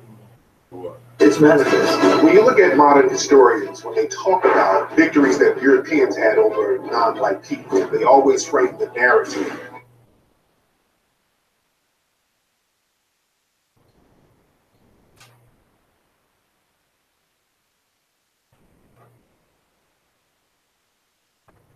Calling all creators. Those with the need to make something new or obsessed with progress. Creativity is everything in today's game. It's about making a statement. I think what we're all trying to do is leave a mark so the game will never be the same. The game will never be the same. We're all creators, related by our mindset. That's our job. to continue to try to enlighten while we inspire. I've been taking an example of it, but now I have to create for myself. It's not about borders, gender, race. I ain't trying to stand white man. I'm trying to strike while iron hot. It's all intertwined. Fashion inspires music. Art, design, sport together. Come on, Hopkins. You know you listen to Push.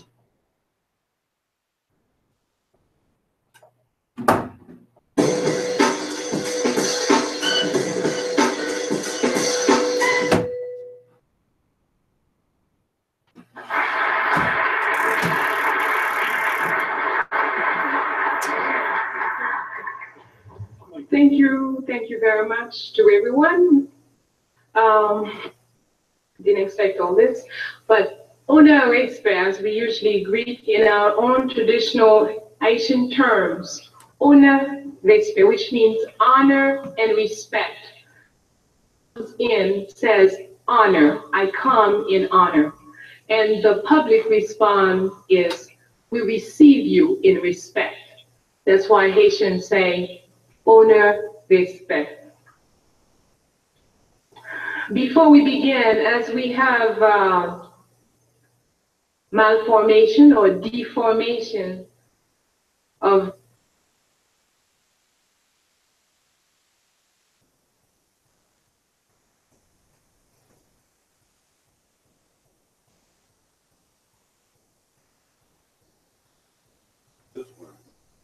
was the first cast.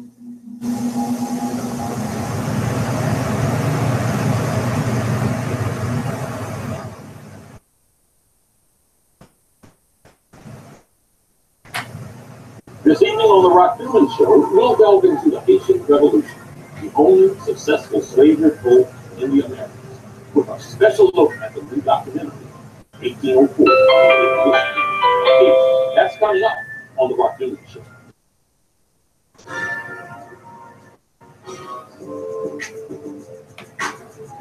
Rock Newman.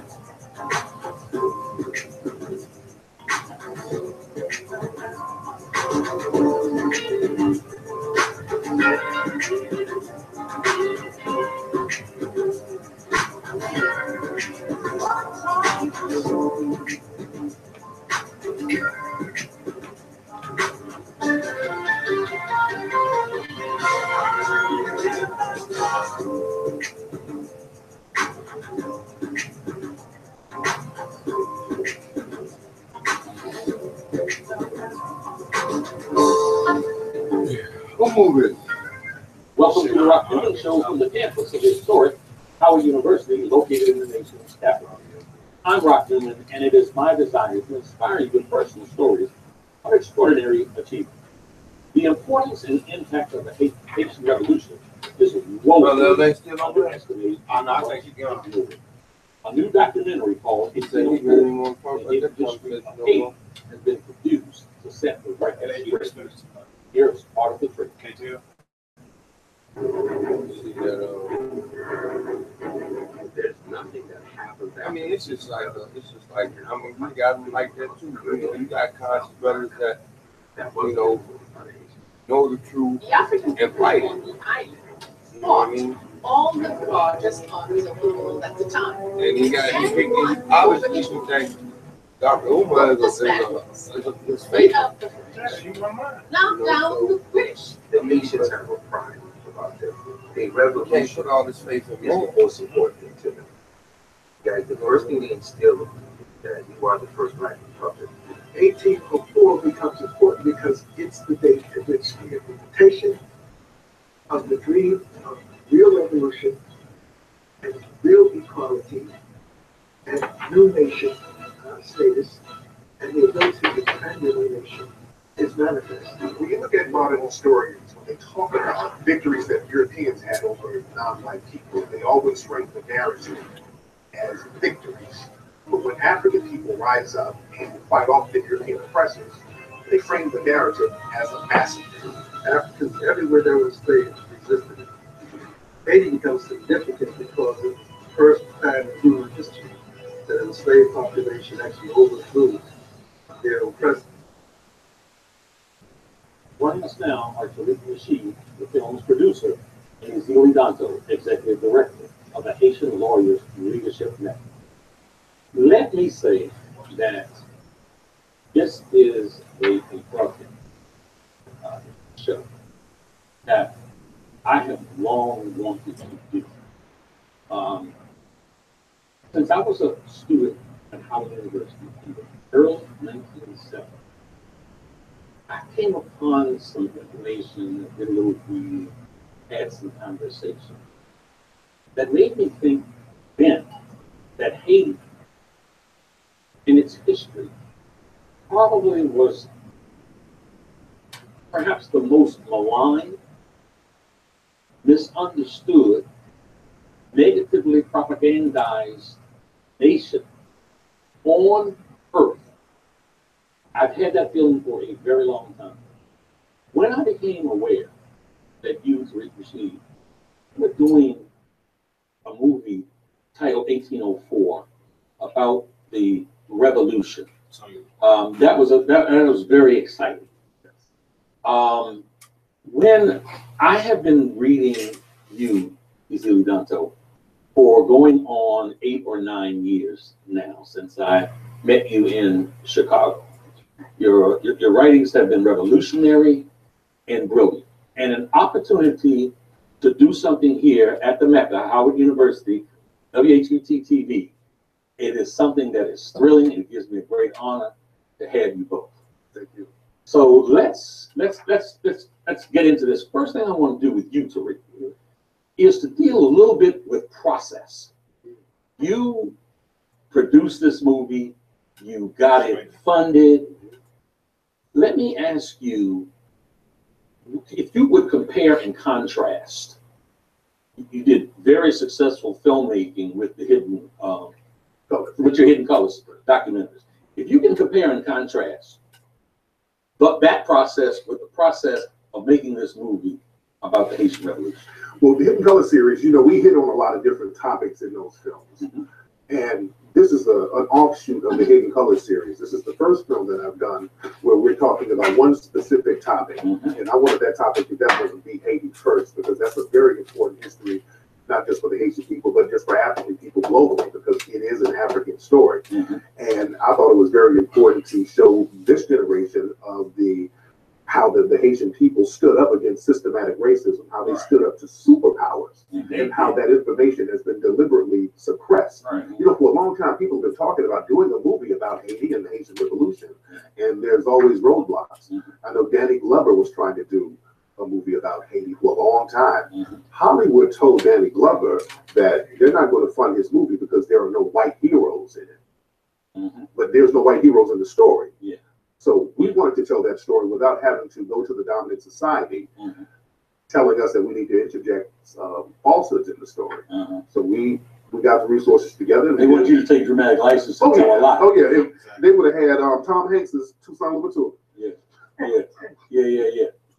So, Zili Danto, as we talk about 1804, I think it is critically important for my viewers and the rest of the world to have an appreciation for what Haiti was, what it represented as a landmass, as a people, and as Tyree wrote that book, huh? An invaluable property. He wrote this that caused these superpowers to enslave and bring folks to Haiti, and then to fight each other viciously. So if we can go sort of way back in recorded time for Haiti and start sort of at the beginning, your thoughts about and your comment about your home. Thank you for asking me, and it's such a pleasure to be sitting here with this wonderful guy who did just an extraordinary piece of work. And I thank you for having me. Haiti was the first place in the Americas where Christopher Columbus put his first colony. So he got there in December 1492. I do notice you didn't say discovered. No. got there and one of his ships had shipwrecked and he left a bunch of males there. And when he came back, they were killed. The reason they were killed, he started something called Fort Navidad. So in the Americas, this is the place where the Mahafa started. This is where our Holocaust started. Oh, you right there. Right? So it started in Haiti. So we have Christopher Columbus being given this opportunity to find spice in India, and he lands in Haiti. He finds in that space what they call the Tainos. Okay, that they're Amerindians in terms of the European history.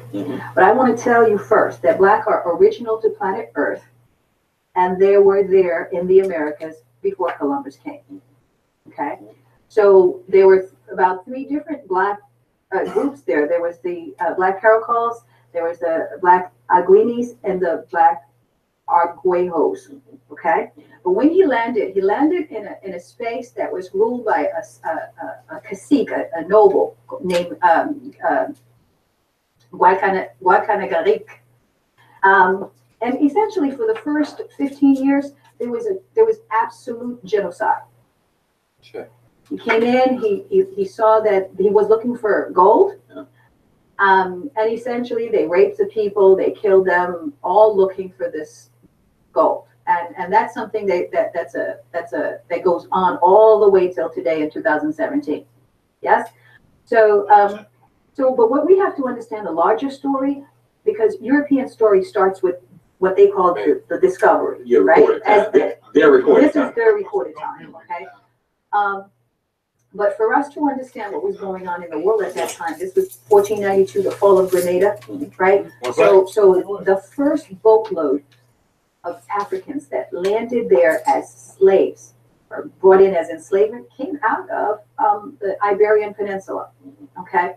And for that time, so essentially, when Christopher Columbus got to Haiti, that's the name, Haiti, of the island. They had actually 3 different names, Boyeo, Haiti, and Quisqueya.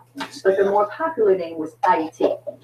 What we teach at the Pre-Haiti movement that I lead is that Haiti is both a Fon language word and an Amerindian word. So it means sacred highland. And this is really important to understand what this landmass means. The landmass is over 1 billion years old.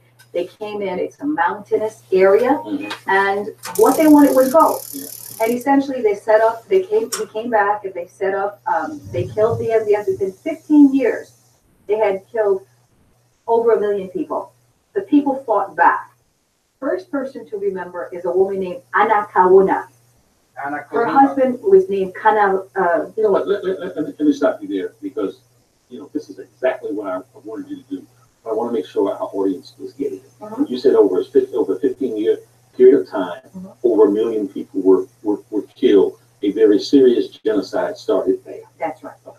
That's where the genocide started in the Americas, and it literally hasn't stopped, because they went from there all the way to the Portuguese, the Spanish, and then the French and English got involved.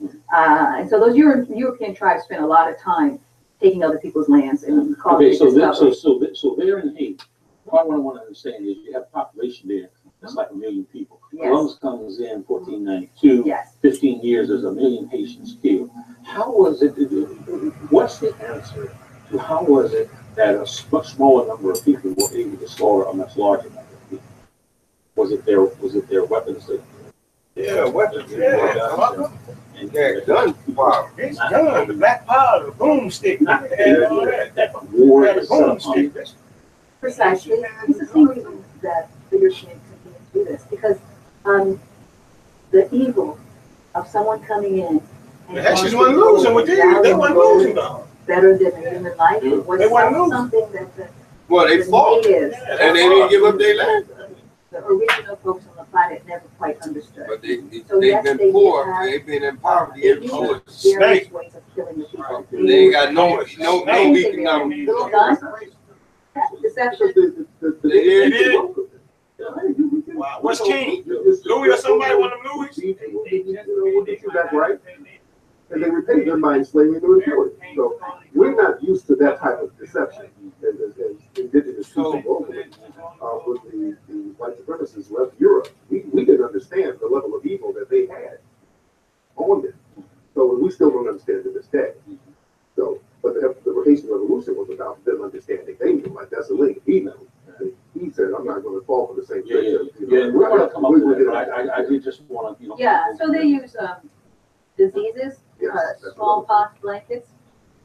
They use guns, and they use all kinds of rape. And they took some of the folks, like to kill off, to genocide, to commit genocide. Anacaruna's husband was taken, and he died on his way to Spain, as if they were like zoo animals. Like, here's what we have to sell.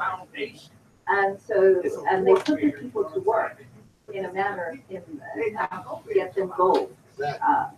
And a lot of the folks, the Taino got your woman arguing with your man.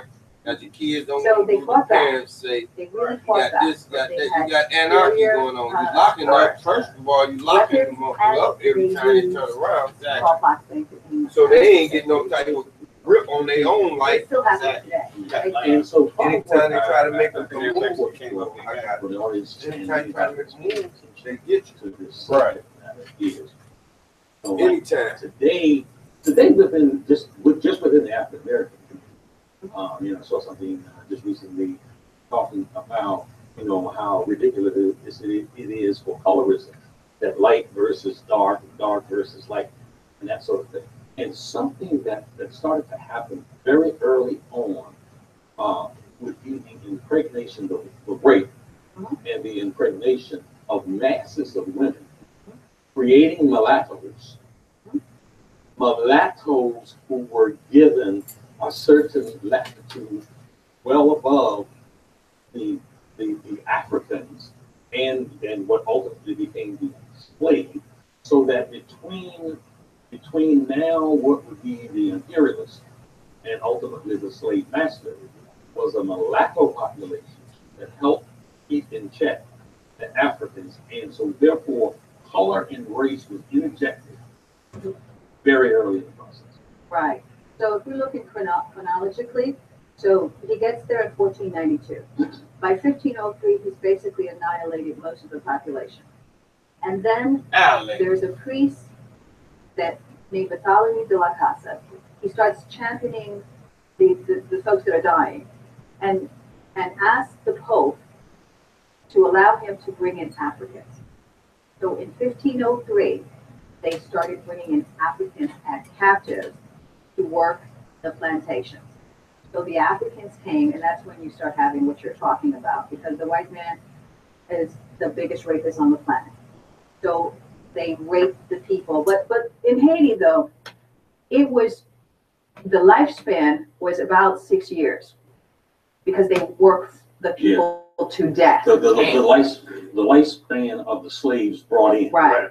Yeah. So you have a priest, a Dominican priest that says, they was working the shit out. They was dog, man. They was getting 2 hours of sleep.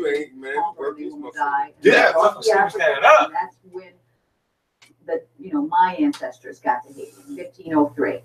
And then it took 300 years, from 1503 to 1804. For 300 years, the Africans were enslaved, and they didn't get their freedom until 1804. And so, with what she just said, it would be, it wouldn't be a human quality, not for those of some consciousness. So Haiti came out of slavery in 1803. How much researching this movie? From 1703 to 1804. What would have been decades and centuries of hostility. Haiti people. No, 1503. Haiti people. But they still was enslaved. The Haiti people still was enslaved. They just brought other Africans to keep it. Slavery didn't end until all over the jump, like with us. Oh, yeah, I know. I'm talking about that. Haiti, yeah, I'm saying. Remember, they killed them all off today. What? That occurs because what would happen, they would have to bring over so many new African people. It wasn't no more and they would motherfuckers they could retain work. a lot of the African culture, make nothing the happen. African fighting skills, These the African motherfuckers died history, today. that worked against the French eventually. So that's why a lot of people, they knew how to tap back into the voodoo. They knew how to tap back into the spiritual systems and the fighting systems. And they played on that. Yeah. Yeah, so let's take a look at some of the tactics of what you guys are touching on. Yes. There is no two ways. This man only understands force. So only with force can we talk back to him. Some people started saying, well, but we don't have boats, we don't have guns, we don't have this, we don't have that. One of the answers that was given is God has never created a creature and not give you a way to fight.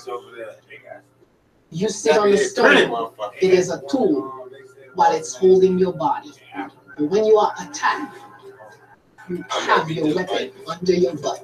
Use it. I might be like, when it comes to guerrilla warfare, this is what the Haitian Revolution is a lesson in. You have to understand how guerrilla warfare works. You're going up against a superpower. You can't go head up. You have to attack the flanks. You have to attack the back. And you have to learn how to weaponize everything.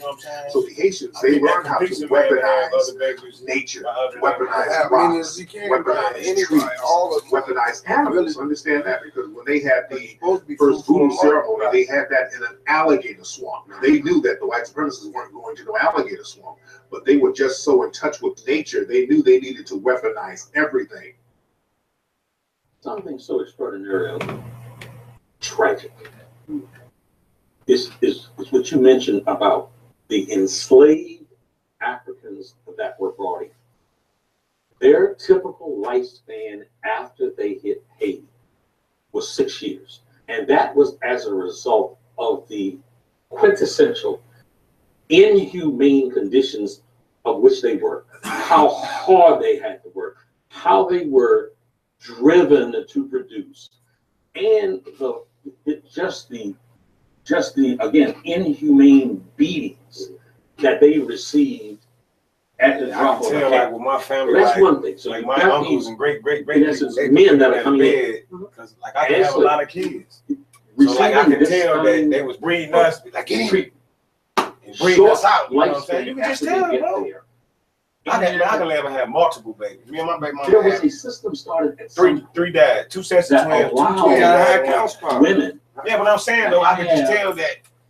You know what I'm saying? Like they came, run, boy, and all that. I can tell that I would be one get him on in the basement somewhere and breed my kids with. You know what I'm saying? Because on the plantation, you had everything.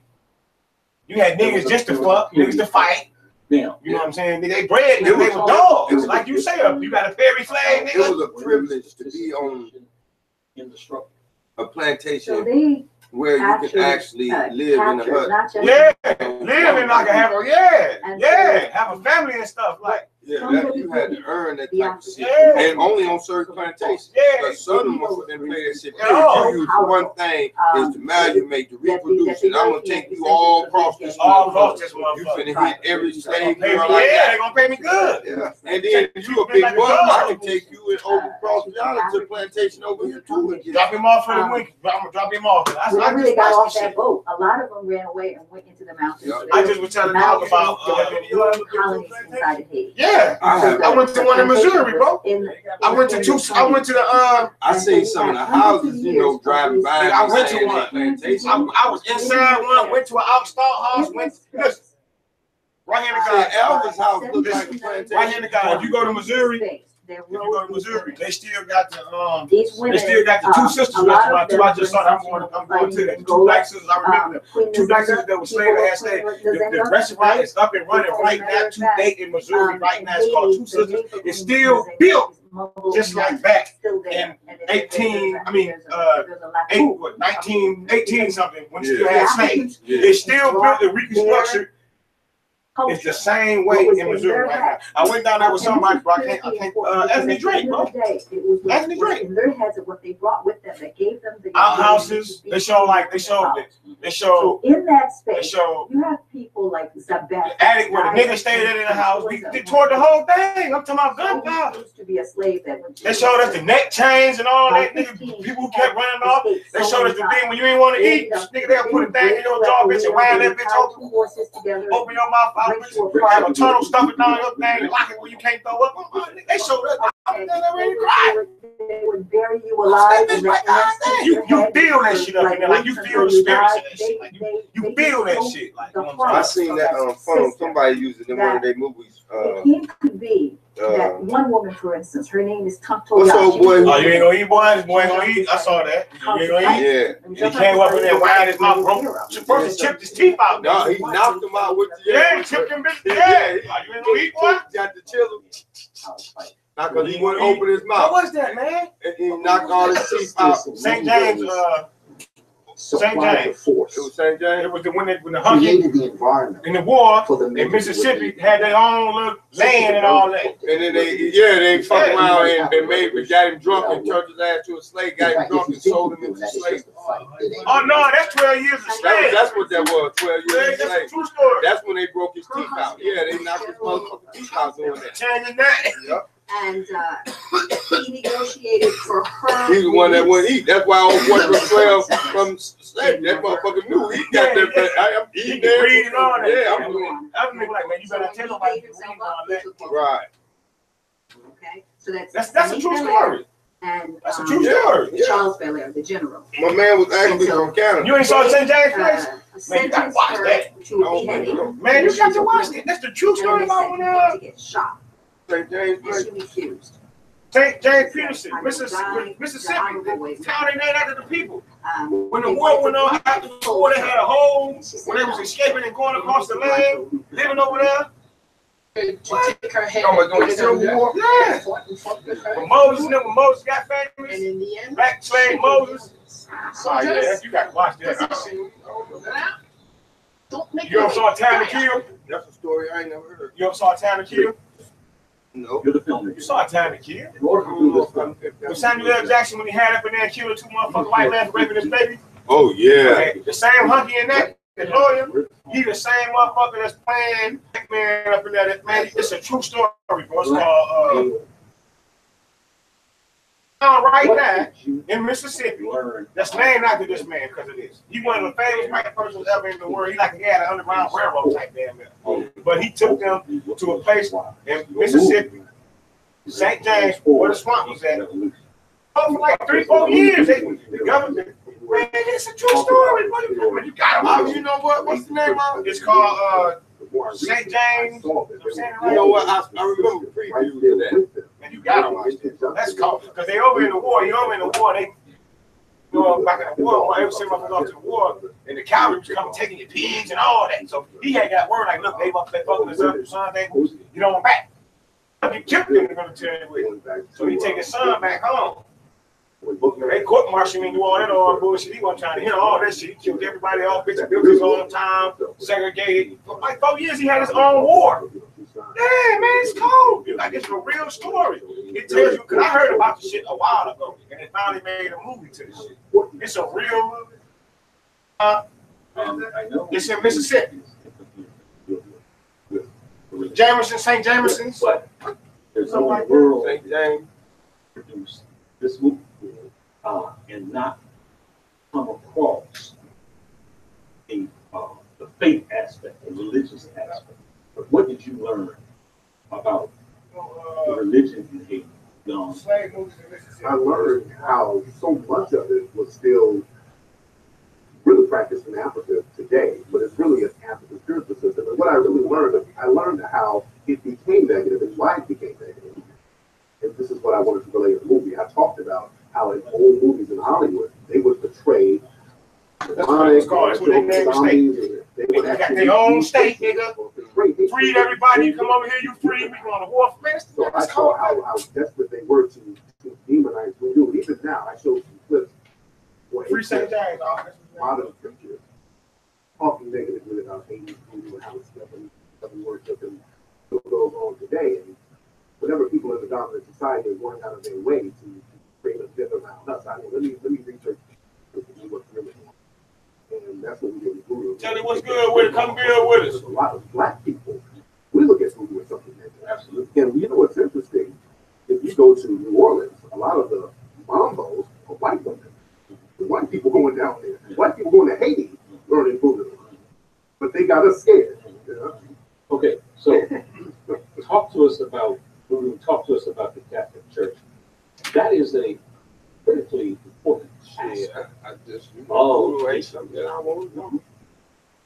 Origins. Absolutely. I don't think voodoo is something that I would want to know. And why is that? Why you wouldn't want to know voodoo? What's scary? Something scary? Well, no, it's So because I think that I would use it for.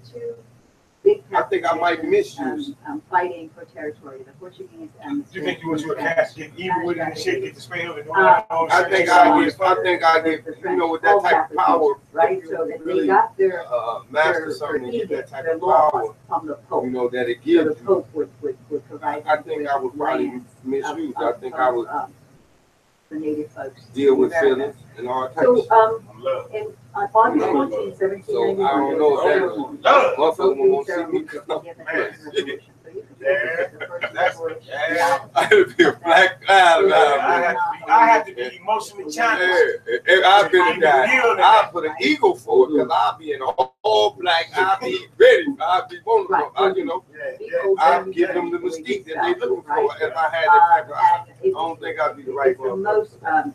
That's how, you know. Because I know that African language and it means energies. It exists because motherfuckers practice. So it was. It's a lot of that going on. I got a grandma, not a grandma. My grandma was auntie. My daddy's mom. Who you are is what she used to always talk crazy. My granddad. There's no word in English for it, so the English might say gods. We call them the Loa. So, and after, look, our ancestors left us a way of being, a way of connecting with nature. It's just some, you know what I'm saying? So dilemma to me is just so beauty in there's a mother, there's a father, and just sitting up her playing in my hair and we building on, you know what I'm saying? What conversation you can't have with her, boy? You know what I'm saying? How they could come into the world, that there was irreducible essence. At Wakaima, at this ceremony, with about 200 warriors, a lot of them were maroons. They came to this space. And women in that space, the mumble, the priestess, her name was 16. Oh, just imagine a conversation with her before y'all go to bed. Her taking her turban down, letting her hair down, coming to bed smelling good. Think of the shit that she finna tell you, bro. She finna have you so good off in the street when you wake up and you look at her. When you wake up and look at her, she gonna be looking at you. The Black Mother, the Black Madonna, the original goddess. So Esli Danto is the irreducible essence of all of that. Looking you in your eyes when you're making love to her and stuff. Okay? Perfect breed. The counterpart is called Ogu. Yeah, you know what you're doing.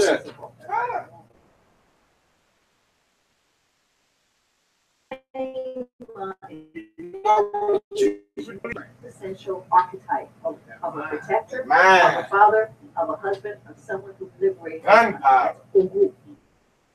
Esli Danto was the first irreducible essence that was called up because our bodies are temples for sacred energies to come through.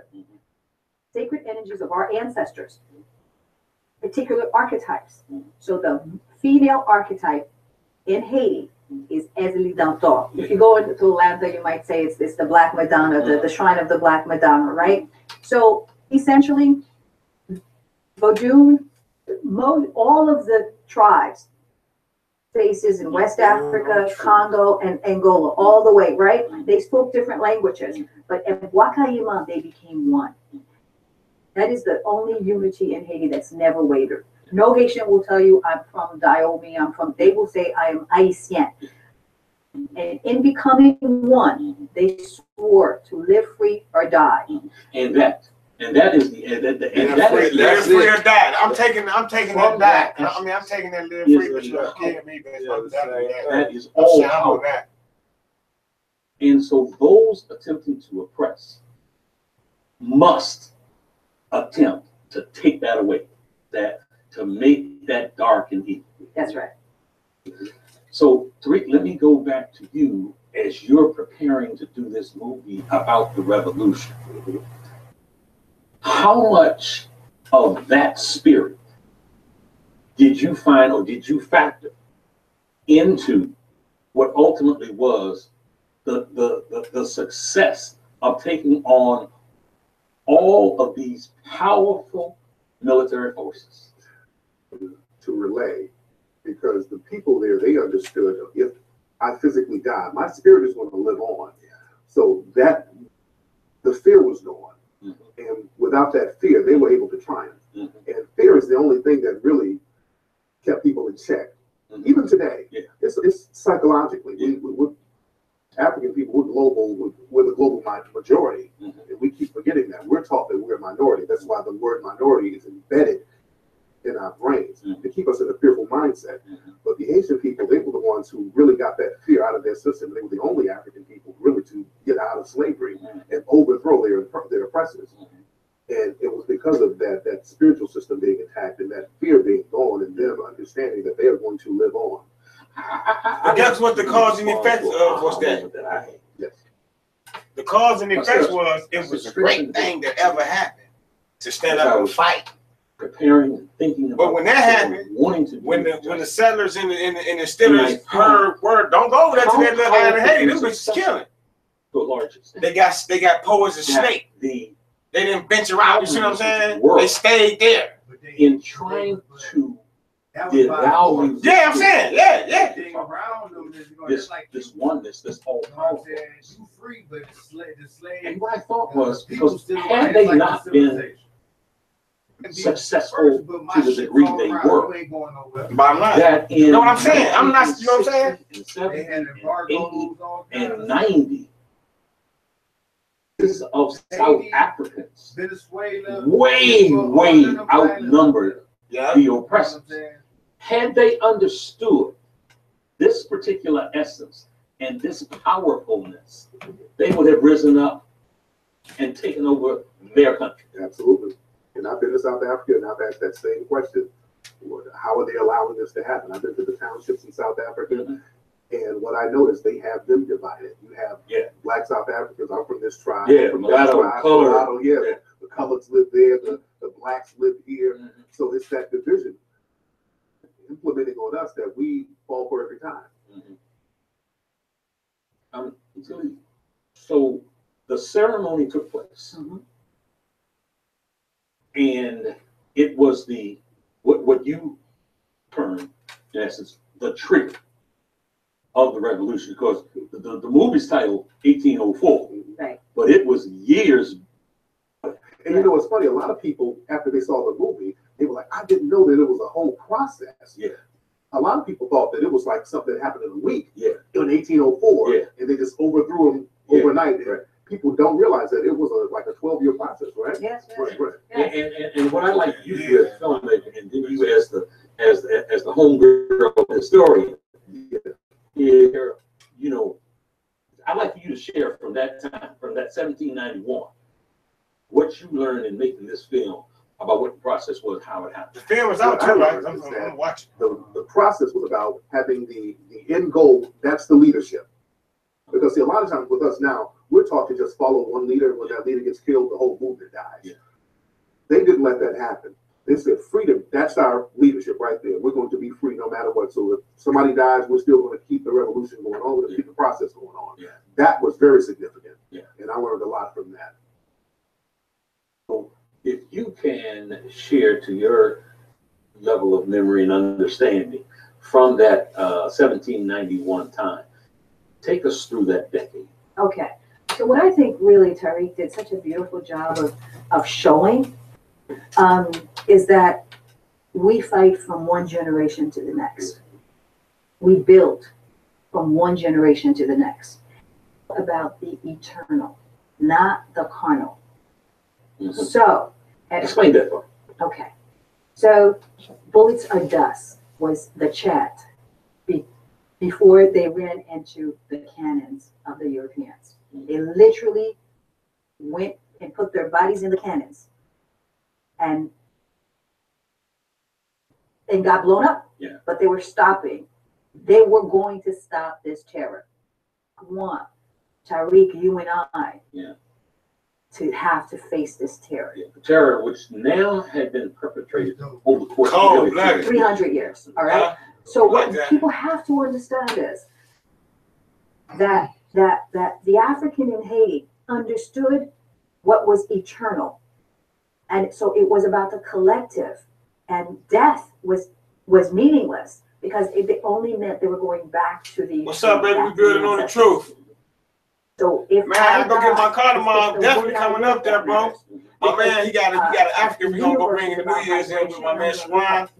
Tune into the channel, bro. You know how we stay built. Gain vibration, and I think I know that Tariq really pushed that point, and that was one of really important point for folks to understand. So you have Sisi Fatima the Mumbo, just like you know the story of the Isis or Asset, Horus, and Haru. Sure. Okay. Who chooses the leader? That's what Sisi Fatima, who was the priestess Ebwa Kaima, the voodoo ceremony that began the only successful slave revolt in human history, period. She chose who would lead that revolution, and it was a man named Bookman Duty out of, he originally was from Jamaica. So she chose him. 200 other warriors there, and her word was bond. She chose him. Okay.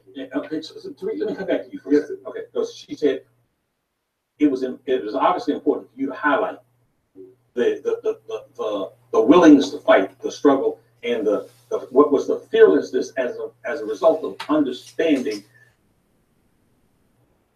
that those who were struggling were for infinity, if you will. Right. Tell us the importance of you capturing that. It was important to capture that. It was important to go into Bookman. She just mentioned Bookman, and in his very infamous and famous speech at Wapoema, he said, "We got to get rid of the white gods." That's the first thing he said. One of the first things. Get rid of that. That's out, and that's very important. Because what he was saying is you got to get the system of white supremacy out of your mind. You get that out of here. Let's go back to who we really are. Because this is not how we're supposed to live. We're making these people rich. They're beating us. They're killing us. They're maiming us. They're raping us. Enough is enough. I mean, they burned him up. That's why he was called Bookman. We emphasize that in the movie. So he understood brutality. His mother was a revolutionary. I was about to ask you, do you know what was the impetus of his consciousness? It's those mothers, those women. It was a lot of those brothers. It was the women giving them that consciousness. That's why they've always attacked sisters first. They always go for the mother first, because if they can control the mother, you got the children. They do that now. You know what I'm saying? You think like a wacky congressman from Florida? Black women, let me come over here. This nigga living here. So they've always had this thing about attacking the black mother, the black female, and the reason why they don't want to create Dessalines and Bookmans out here. So talk to me a little bit about, because inevitably in any kind of struggle like this, those who should be on the side of struggle, who would benefit from the righteousness of a righteous struggle, who join the other side. Talk to us a little bit about what the challenges were from those within, from the trouble within. Okay, so Tariq just kind of alluded to something that's really important that folks must understand. So that revolution started, there was a decree. So it was called the Bookman's Prayer. And essentially he says that the white man's God wants to do crimes. The God within me, this is why I became a voodooist. He said the God within me wants to do good. So we knew that God was within, you see? And so you have these, I think it was Malcolm X who said that the Negro Revolution is run by foxy white liberals, and that the Black Revolution is run by God. Mullen said something. So the God within you, he said, listen to voice of liberty that's within. All right. So we're talking about a spiritual people who had no fear of death, who ran into cannons. And at that point, you have two things to remember. The Wakaima call. It was in a Kikongo language. Remember, they all spoke different languages, but they got together, and this was the call. What it meant is that the supreme God, the master of breath, will give us the strength to take our liberty and to do three things. And this is what I have worked on my entire life, to bring to the universe, to the black world, the call at Wakaima. And we have to stop the colonists, stop his black collaborators, and stop all his evil forces. To give you a parallel, what Neely Fuller calls the 9 areas of activity. So essentially, as Dr. Henry Clark says, every level of activity is used for domination by the Western Eurasians. So, but that was a template. So if we're looking for ancestral wisdom, that's the template. The template is, and today we're dealing with the same thing. We're under occupation indeed, but what is the evil forces? Back then, it was the military, the guns, the disease, the media, the way of their entertainment. It's still the same. Neely Fuller calls it economic, entertainment, law, labor, war, sex, politics. If you now would go into through all the time it's working. We now are at a time when freedom is demanded. I'm going to say that as opposed to war is declared. Freedom is demanded. Liberation is the goal. What were the tactics allowed a population who now were facing trained armies with the most powerful weapons known to mankind at this time? So you got a population who basically have advanced weaponry of 1791. So they learn how to weaponize everything. And the first thing you weaponize is your mind. And a military brother taught me this. The military is here. It's not about the weapons you have. It goes back to the Rambo movies. The Rambo movies, it tries to show you how you can weaponize everything. The Sylvester Stallone character that they drop him off at the jungle and he gets bamboo and he fights all his forces. That's exactly what they did. They weaponized rocks, trees, animals. They weaponized everything. And their mind was weaponized. So anytime they came in contact with the white supremacists, that was dead. So they're going to do something to protect themselves, to get liberated. So that was the thing. They weaponized everything. Because see, the white supremacists knew how to weaponize everything. Yeah. When Moors actually brought in the fire stick into Africa, into Europe. They brought that in. So the Moors actually brought in a boom stick. Unfortunately, the Moors were using it for celebratory use. So you're using it as a firecracker. But the Europeans, they said, okay, we can use it. So the Europeans knew how to weaponize everything. We started to range from that. Africans in Haiti, they take back the force. So they couldn't text each other. Didn't have no cell phone. But are you able to talk about either one of you to be able to talk about what was the ability to coalesce when there was no ability for those in the city necessarily, hills and the countries? They got on code. That's the thing. Talk to me about it. Yeah, being on code is very important. Okay. You know, in the black community, you remember back in the day before the internet, we could learn a dance in Alabama. And that dance would be in Detroit a week later. Right. We knew how to get stuff going on through the grapevine. We knew how to do it. Sort of kind of like, you know, if you walk into the barber shop and somebody say, "What's up?" The dude would go on. And said the person that said what's up said, "I hear you." Yeah. Exactly. We had a code. And we code. Now, a lot of times we don't have a code when it comes to freeing ourselves now. But back then, all of them, they had a code. They got on code because white supremacy works by code. A white supremacist in Europe is going to think the same way as a white supremacist here, and a white supremacist here will think like the same as a white supremacist in Australia. So they all have a code of conduct when it comes to dominating. Did you delve into particular battles in particular regions at all? Did you? Some of the stuff we did talk about certain battles that happened in Haiti, but we just talked about the whole revolution as a whole, and really the mindset that went into kicking it off. And I see that, that's something that you are attention to stressing, and that is the mindset. Yes. So it's really for all the study that you've done. I'm curious if you are familiar with a few of the pivotal battles. Yes, I am. And what Tariq was talking about is so important. The geography was used. Haiti's a land of mountains. Yeah. So there is a battle at Crête-à-Pierrot, and in this battle, the Africans were outnumbered. I mean, outnumbered. Let's say there was 500 to 1,000 Africans in this fort, and there was like 15,000 Frenchmen, right? And there was a siege, and there's a famous woman. Her name is Marie-Jeanne. She was actually she led a bodyguard. She was the bodyguard for Dessalines, when he became emperor and had won the revolution. So they used the space that they were in. Dessalines went and said, those of you who want to remain a slave to France want to then leave this fort. But those of you who want to die free men, stand with me. And that was the kind of mindset. But they got out of there because there were caves underground.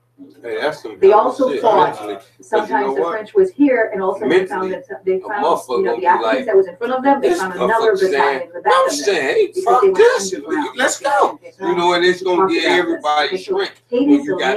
All you need is a domino effect. 1, 2, 3 motherfuckers be like, it's just on. Then you got 5, 6, 7. 5, 6, 7 got 9, 10, 11. And it keep going and keep going. Everybody in this start feeling like that. You can't stop that. We ain't dying for money. We ain't fighting for money. We fighting for life. It's toughness. What you see with Garvey, right? They had the shoulders, right? There's a Haitian dance that's called Zéboire. So they didn't have to talk. All they had to do was go like this. They knew the French. You know what I'm saying? Charming or whatever. Also, we use the conch. It's amazing though. So in life, for the different archetypes, right? So there's a certain beat to call up Ezili. There's a certain beat to call up Ogu. There's a certain beat to call up Ligba, which is the opener. So they spoke those languages to each other way different. Yes. That the enslaved understood. They understood. They didn't understand it.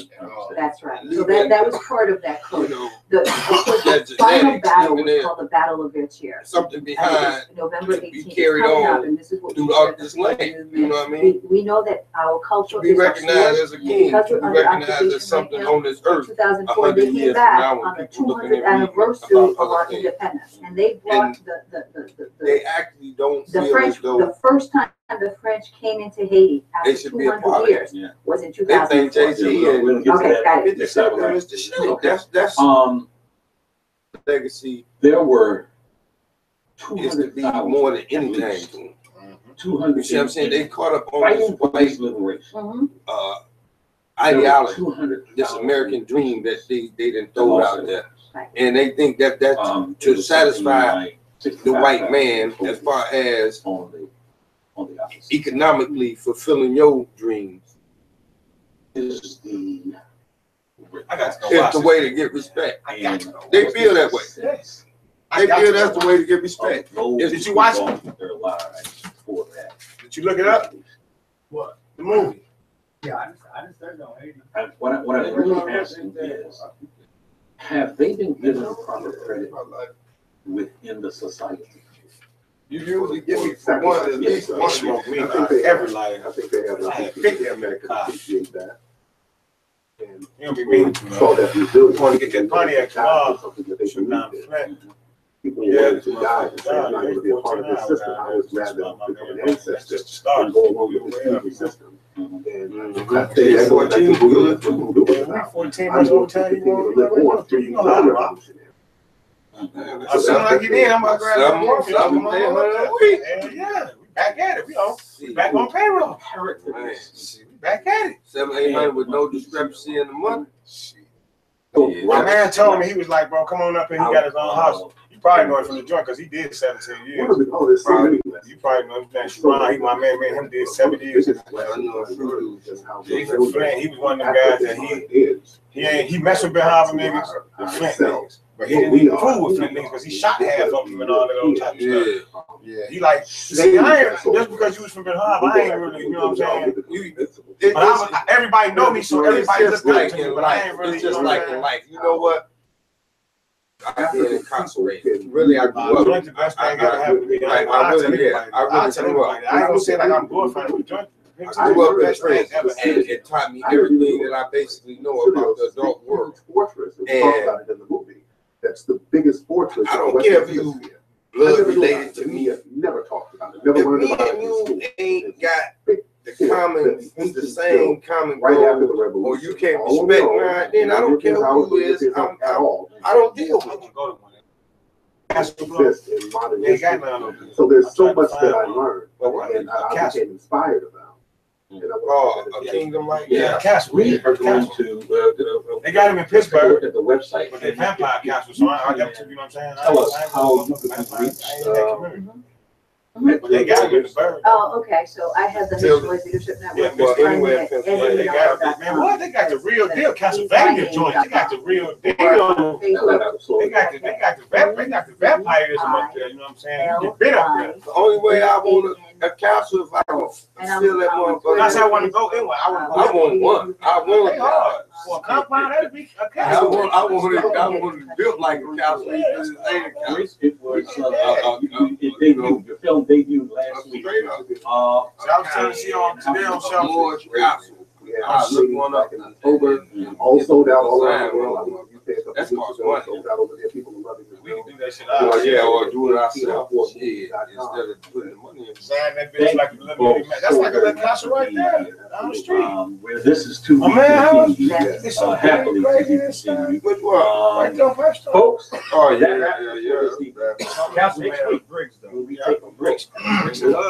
Castle was really a fort. That ain't no castle. That's a house. I'm talking about that they just showed. That was castle. They just showed. They were talking about something in Hagen with the big ass hill. Oh yeah, big fortress. You know what I'm saying? That's a fort. Yeah, with the big. You know what I'm saying? And everything. Right. Well, prison is a castle. Yeah. Like Jackson is a castle. On the law. I think it is. Jackson is a castle. Yeah. Yeah. You be anyway. The walls, so there you have it. Another night in the building. Tomorrow we on Thursday. Get with us. You know what I'm saying? Come on, man. Let's create peace. Let's get businesses off. Let's put some of these business off. We'll get with y'all. We got more. That's Kwanzaa, self-determination. We're going to get on this lab, work on some of these businesses. Enjoy.